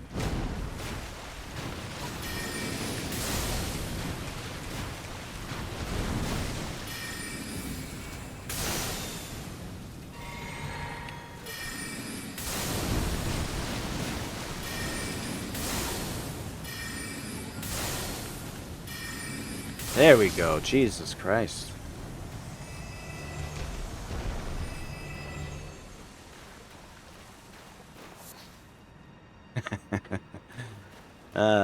Hey, every drop tells a story. We found the poop.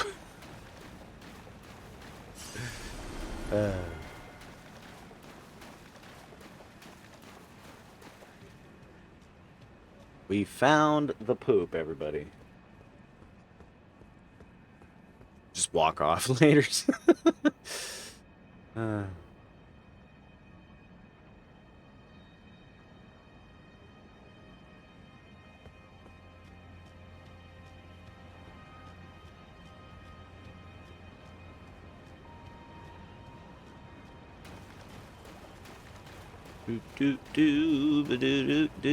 Alright, I think we explored everything else down here, though.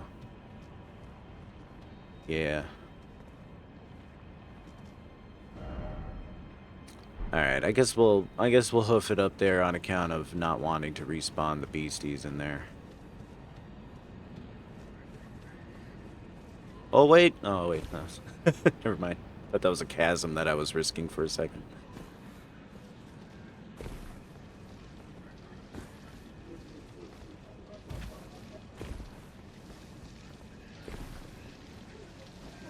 There's that dog.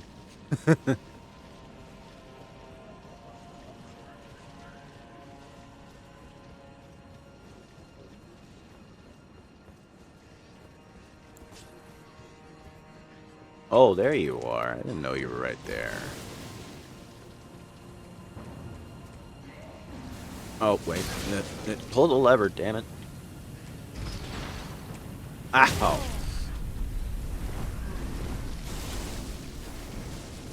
Well, you're gonna get it, jerk. Just you wait.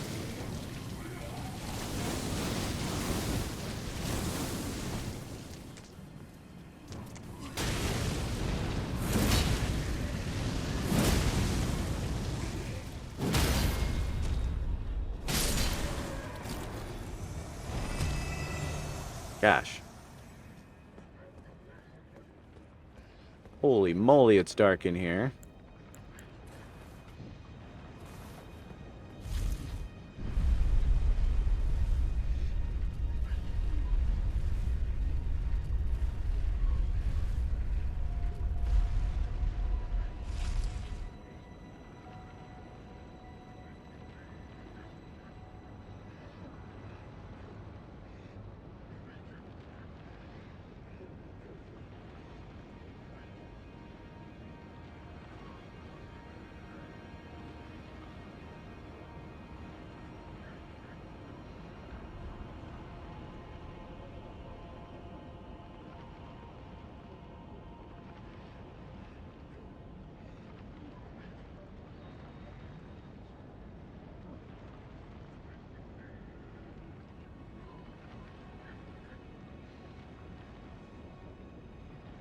Is this the taste of cinnamon toast crunch that you can see? Absolutely.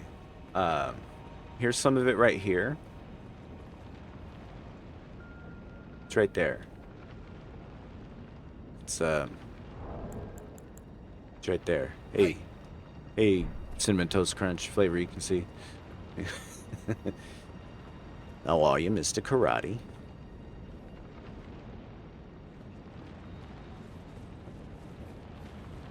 Captain the Forsaken Crunch.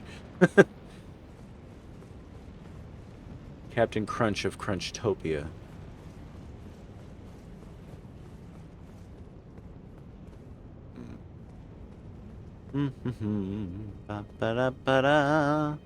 There's guys up high and I don't know how to get there. Count Kane Hirschula, exactly. It's just chocolate.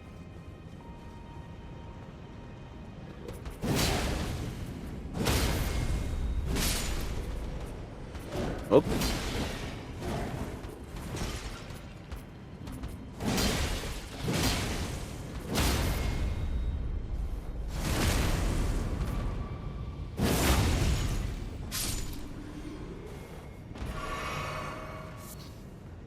Okie dokie. So I recall there being a way out here.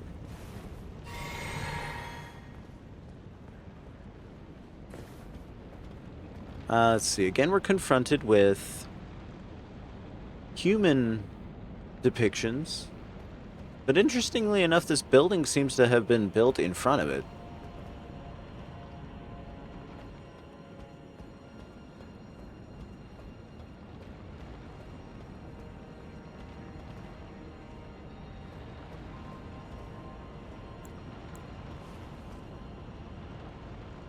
More chimeric beings? These look especially freaky, don't they?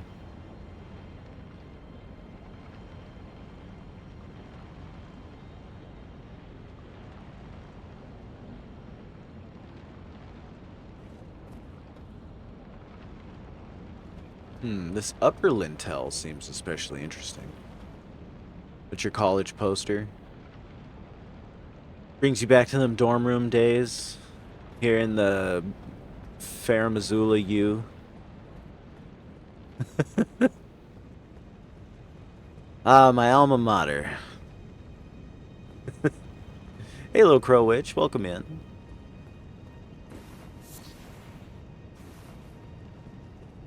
There is a whole family of beastmen up here. Let's see if we can get this one without aggroing anybody else.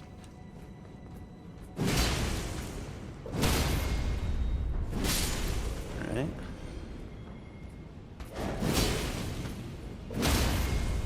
Yeah.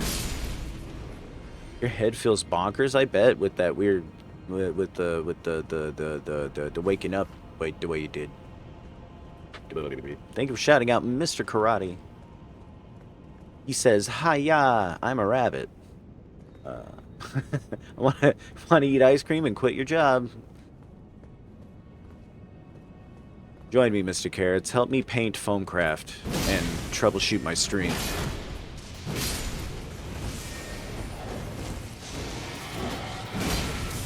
Fuck. There we go.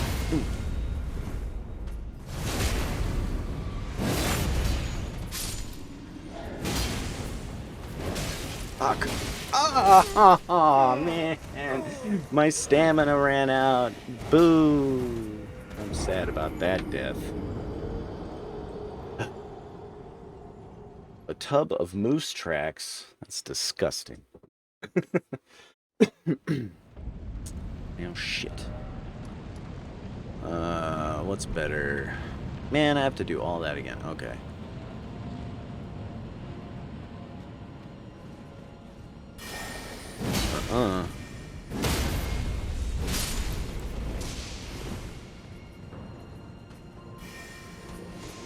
Fuck.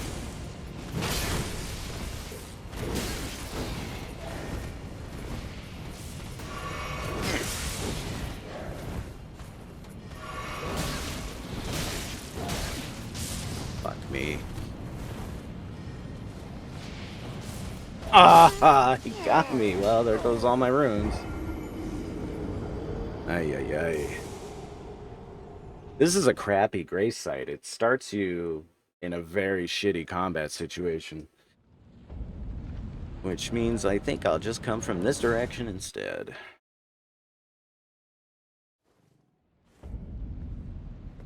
See, there's beastmen who do a lightning attack, and they are bastards. Just gonna say that right now.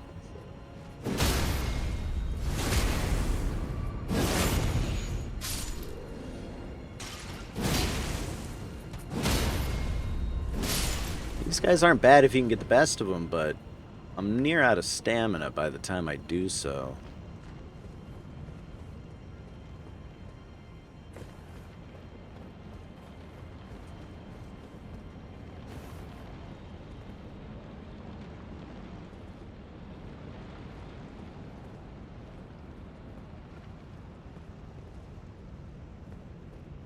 Just arrest him for tax fraud, easy. Mr. Fancy Pants, I think you need to relax.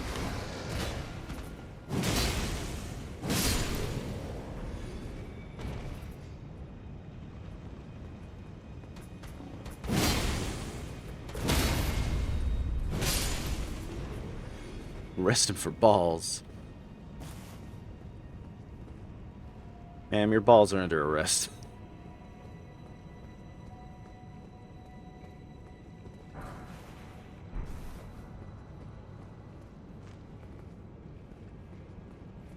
So, the idea is to deal with this asshole first, so... Excellent. Okay, well, not excellent. What happened to my iframes and my camera angles?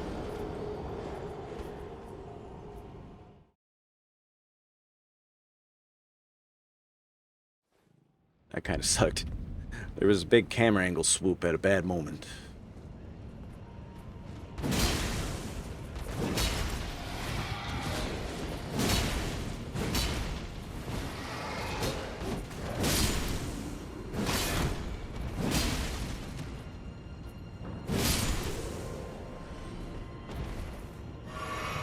Mm-hmm.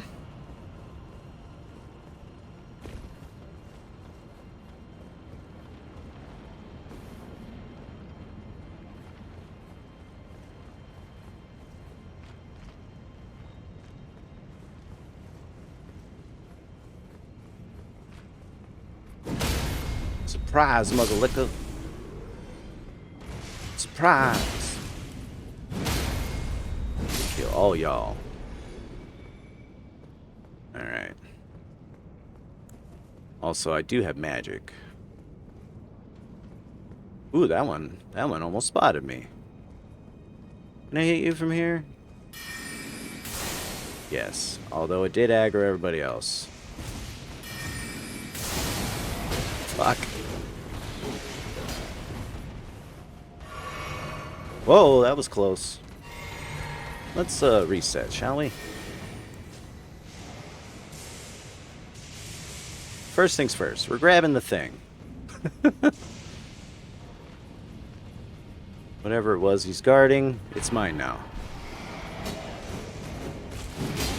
Fuck.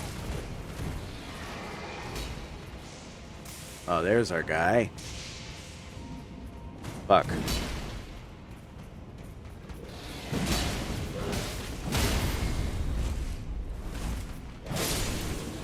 Woo! That was luck right there. Now you're all by yourself, asshole. Now you got is a tower shield. What are you gonna do about it? Nothing, that's what. Alright.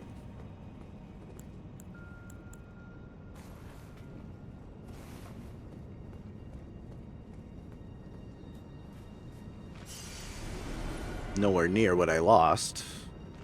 About 15% of what I lost, but that's okay.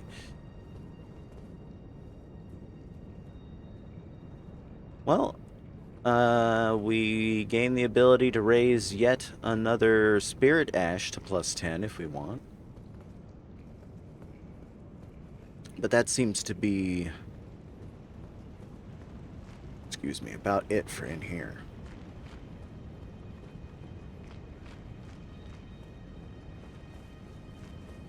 Alright.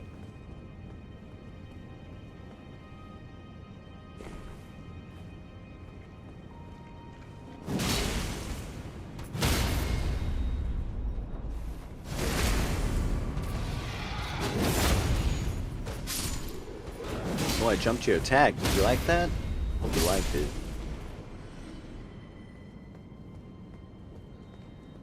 I hope he liked it.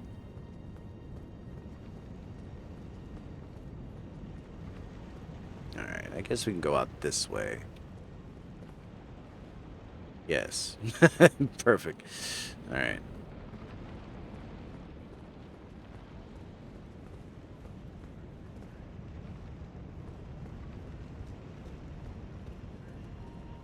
Alright, that's the elevator down to the Worms, Michael. Which means we gotta go the other way.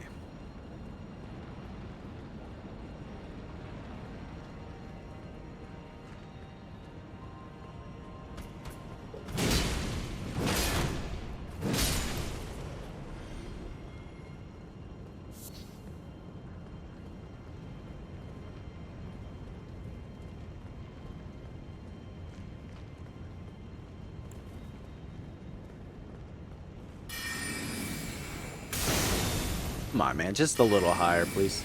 Here we go.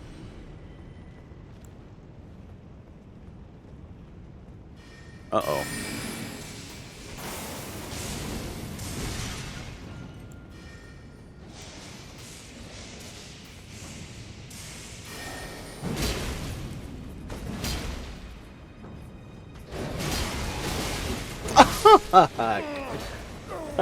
It feels like I don't get iframes against that sometimes, but...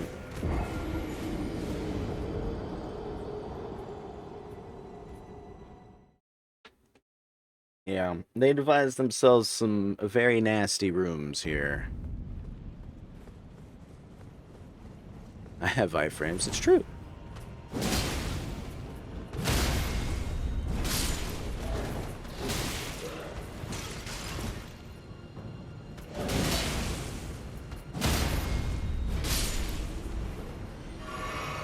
My tummy.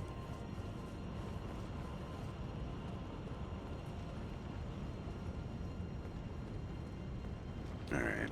So yeah, we do. We gotta get across the way. Across the way. Right.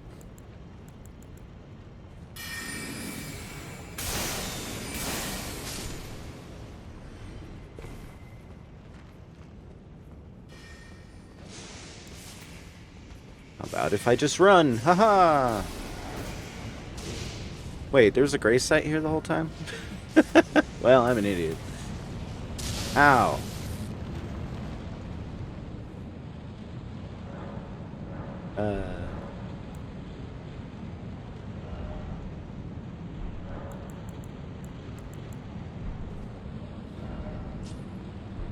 I mean, I guess I could have just graced here. Anyways.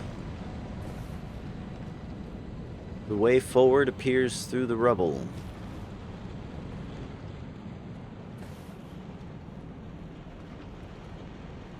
Plenty of beastmen, huh? Oh, wait, no, these are those who live in death.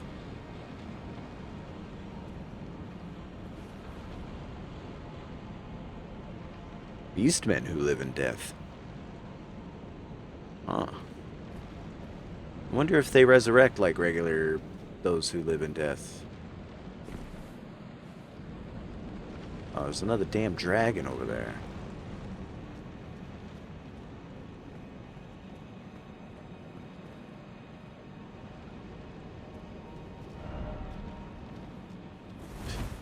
Oh.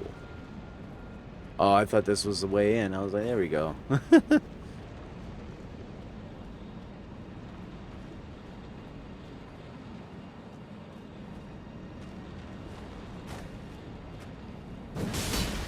They do.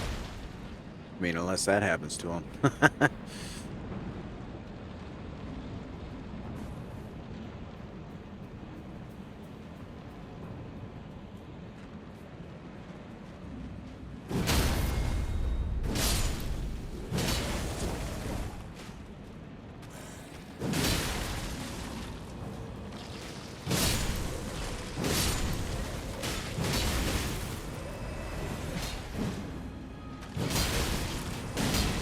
We're taking some hits here.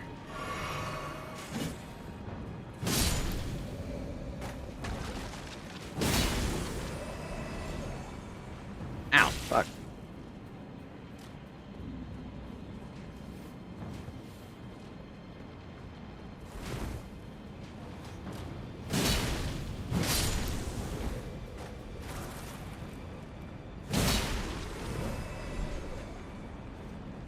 Yep.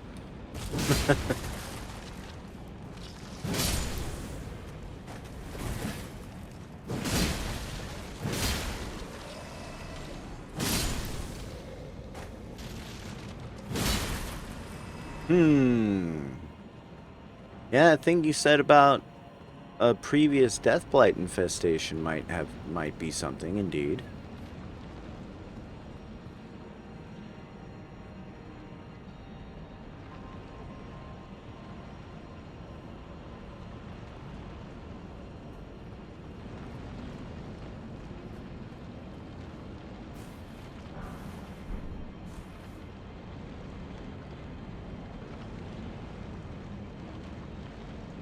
What's the deal with that dragon over there?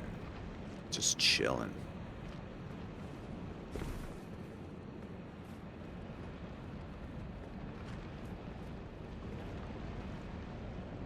Huh. Very interesting.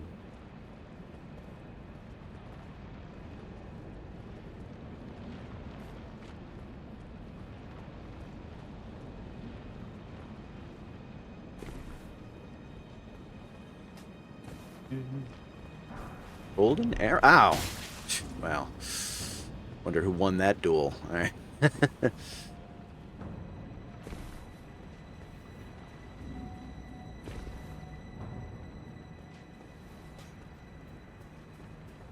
Oh, that's a big one. Let's go ahead and...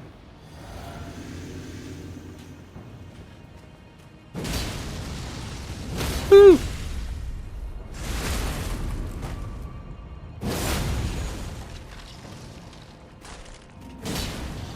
fuck.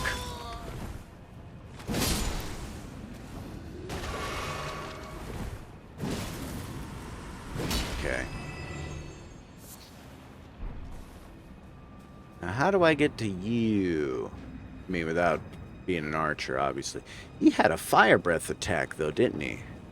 That big fella did. Gravelstone. Like, when we've seen beastmen with lightning and fire, they seem to have gravelstone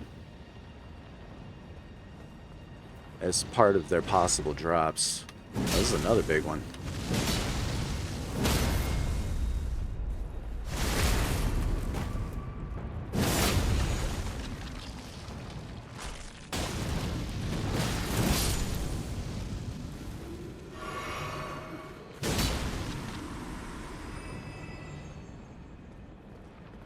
Alright, there's a grace site over here, so I'm gonna activate it. And then I guess I'll come back over here. I think I can. I think I can.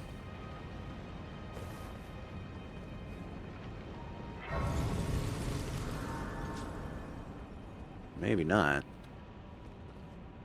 Maybe I can.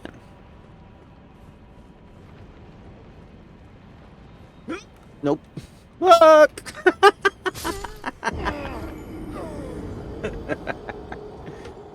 Oh, that's awesome.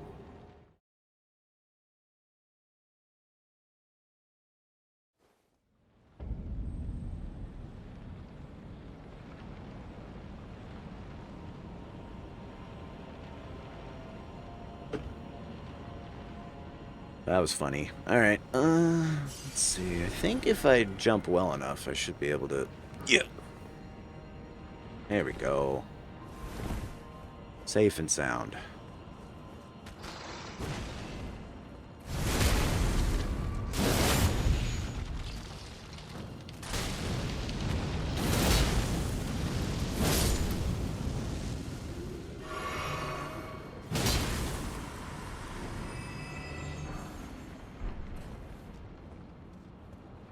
These are where the biggest beastmen are.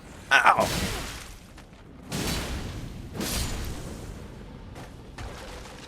They're all in ambush, aren't they?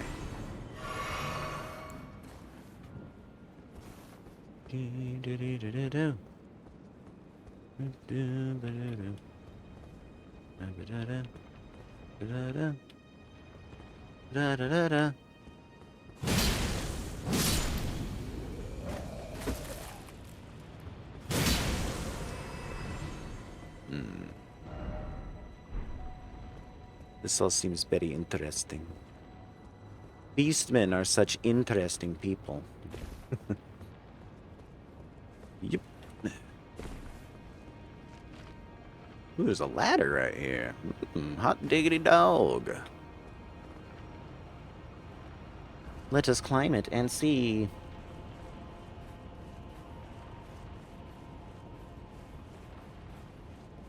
There's this engraving, which looks more hawk-like than dragon-like, or perhaps modern dragon-like. Oh, it's you! Wah!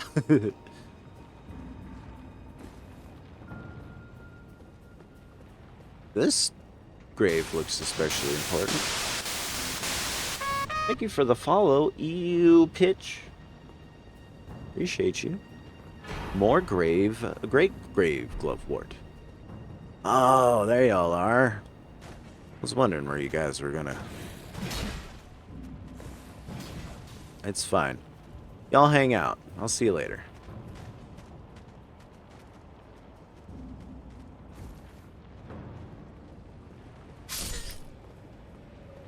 Oh, that one took the ladder.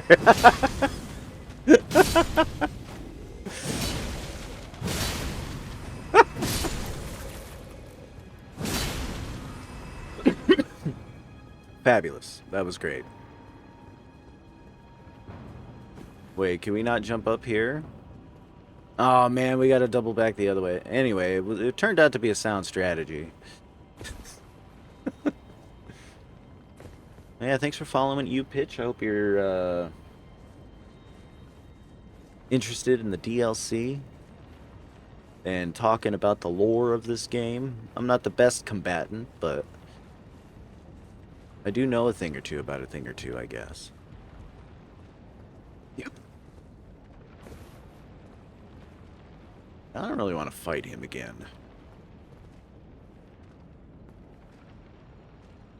So I'm not gonna. It's fine.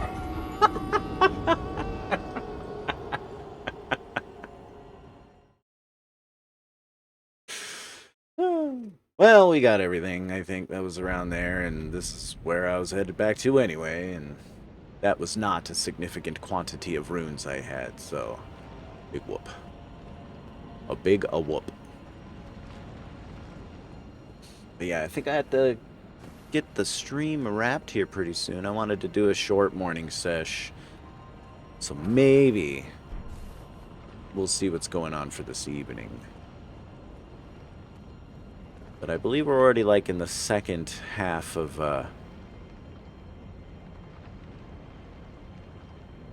Azula. These are humans. Banished knights by the look of them too. So these guys are knights who've returned home probably.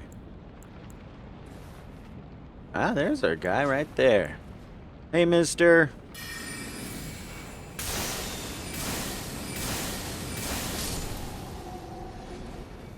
Boy, you're strong, too.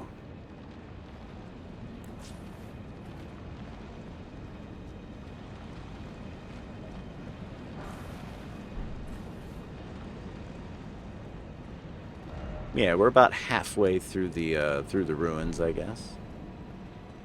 As far as radially speaking.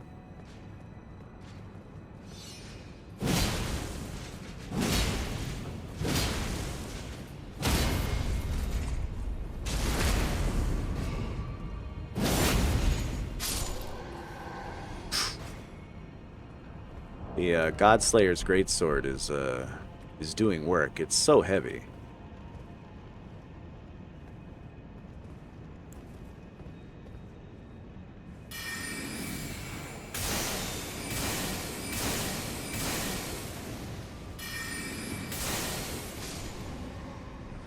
He was worth 3K. Oh, there's no way I'm reaching this clown.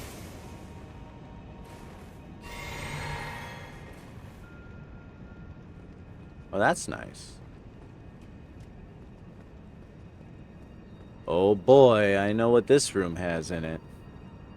Ooh, 1 second, gang. Be right back. Alright. So. Kiddos just got dropped off. That's what that was about. Alright, I know what's in this room. It's a pretty infamous boss fight. It's probably only second to Malekith and Melina, or, well, third, I guess, in those lines.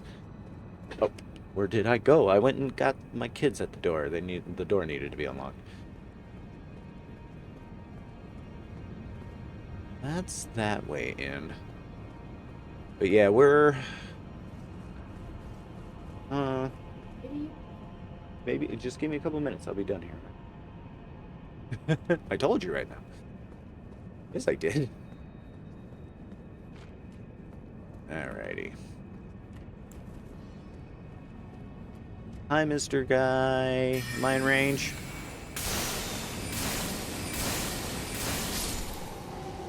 So his strategy for dealing with a mage is to run headlong into all the attacks. It's a bold strategy, Cotton. Let's see if it pays off. Wait, never mind, it didn't. Look at this fellow, though.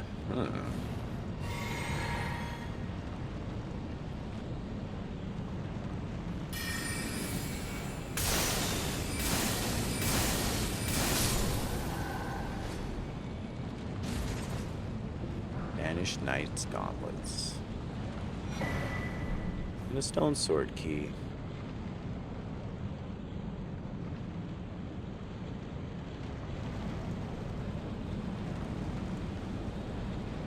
Time for ranged battle, I wish. This is a tree sentinel. He's a real bastard, too. And kind of crazy for him to be here in Farum, Azula, now I think about it. At least a little crazy.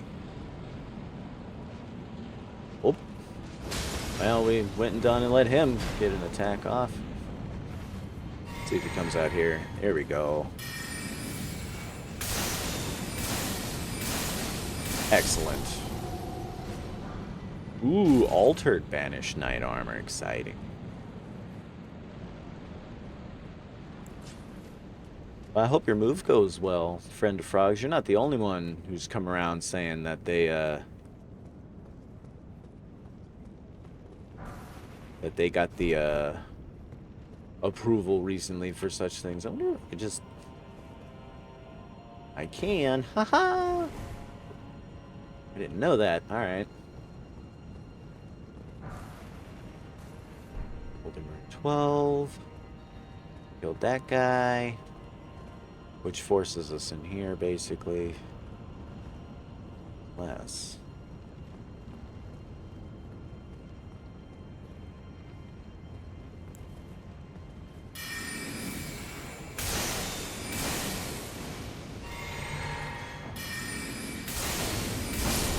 Kind of lucky.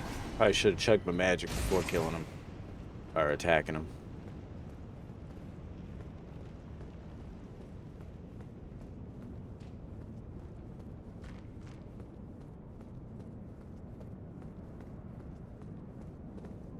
Yeah, the room in there, bad. Want to avoid the room in there, because it bad.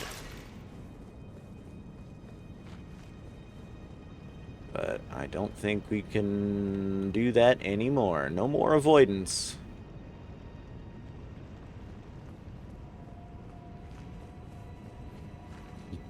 Hmm.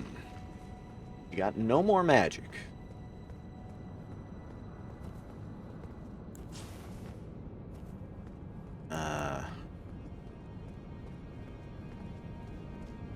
Oh, crap.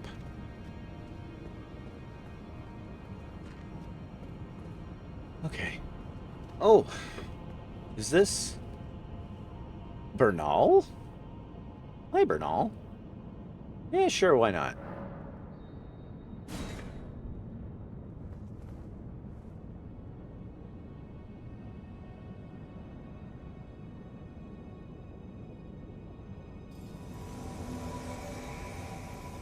Hi, Bernal. Hey. Like how he walks... Wow, that's neat. He walks away from you. Like he doesn't want to face you. That's crazy. I never noticed that behavior. Alright. Should be able to deal with what happens in here. There we go.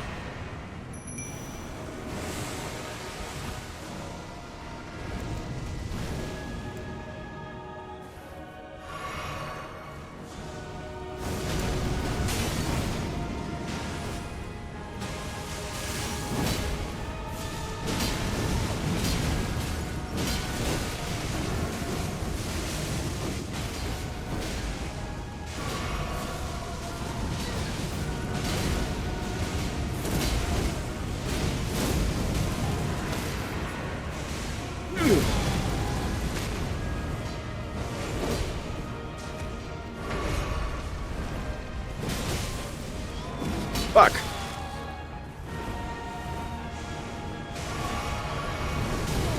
Oh, shit. Who's dead? My mimic tier is.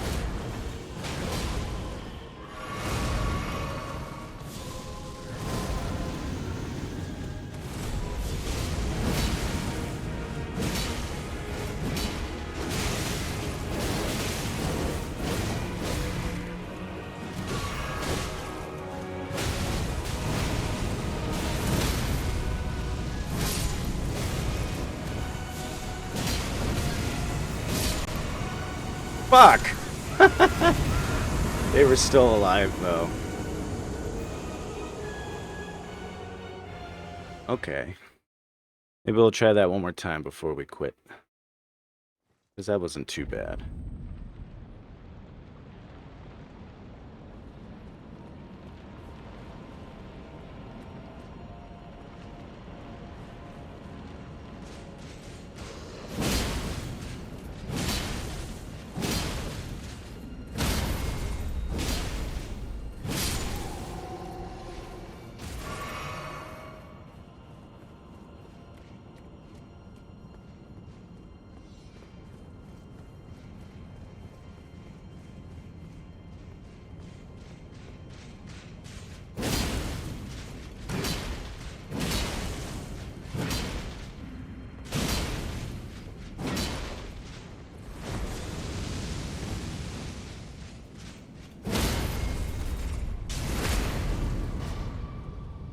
Okay.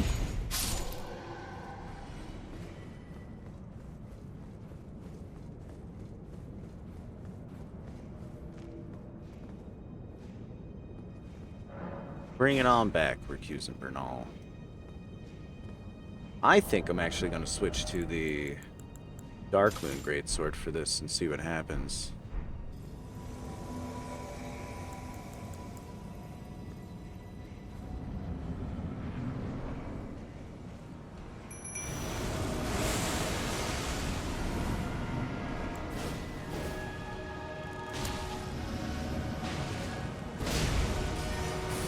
Oop.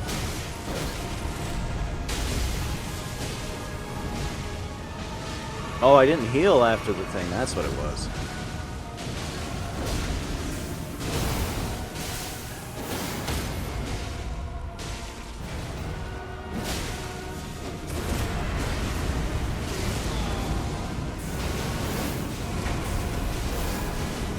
Ah, fuck!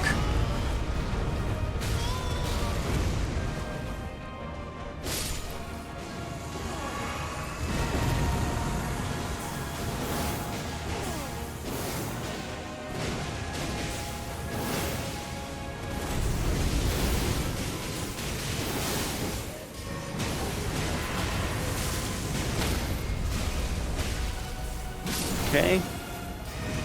Ready for the respawns?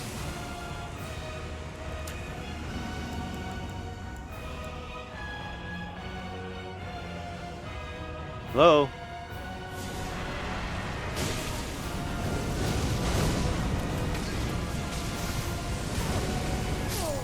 That's my mimic.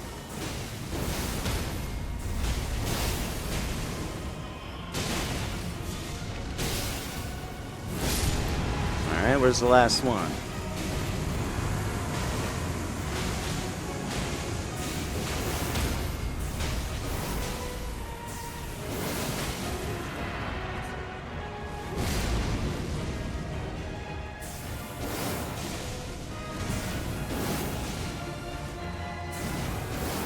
Done and done.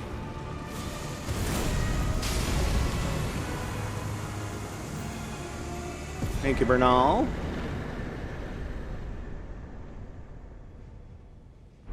Black Flame Tornado, nice. That might be fun. And the infamous Godskin duo, Crushed. An intensely difficult fight to do solo, on account of there being two of them. Not really two of them, but four of them, because they respawn one each.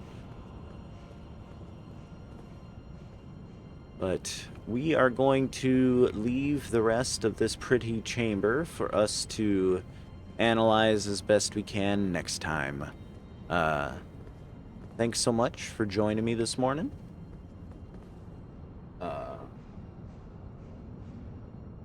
And we'll see you this evening, probably with Rebirth. I want to get a good session of that in before the DLC commitment that's assuredly imminent with this game. So let's see who we can raid.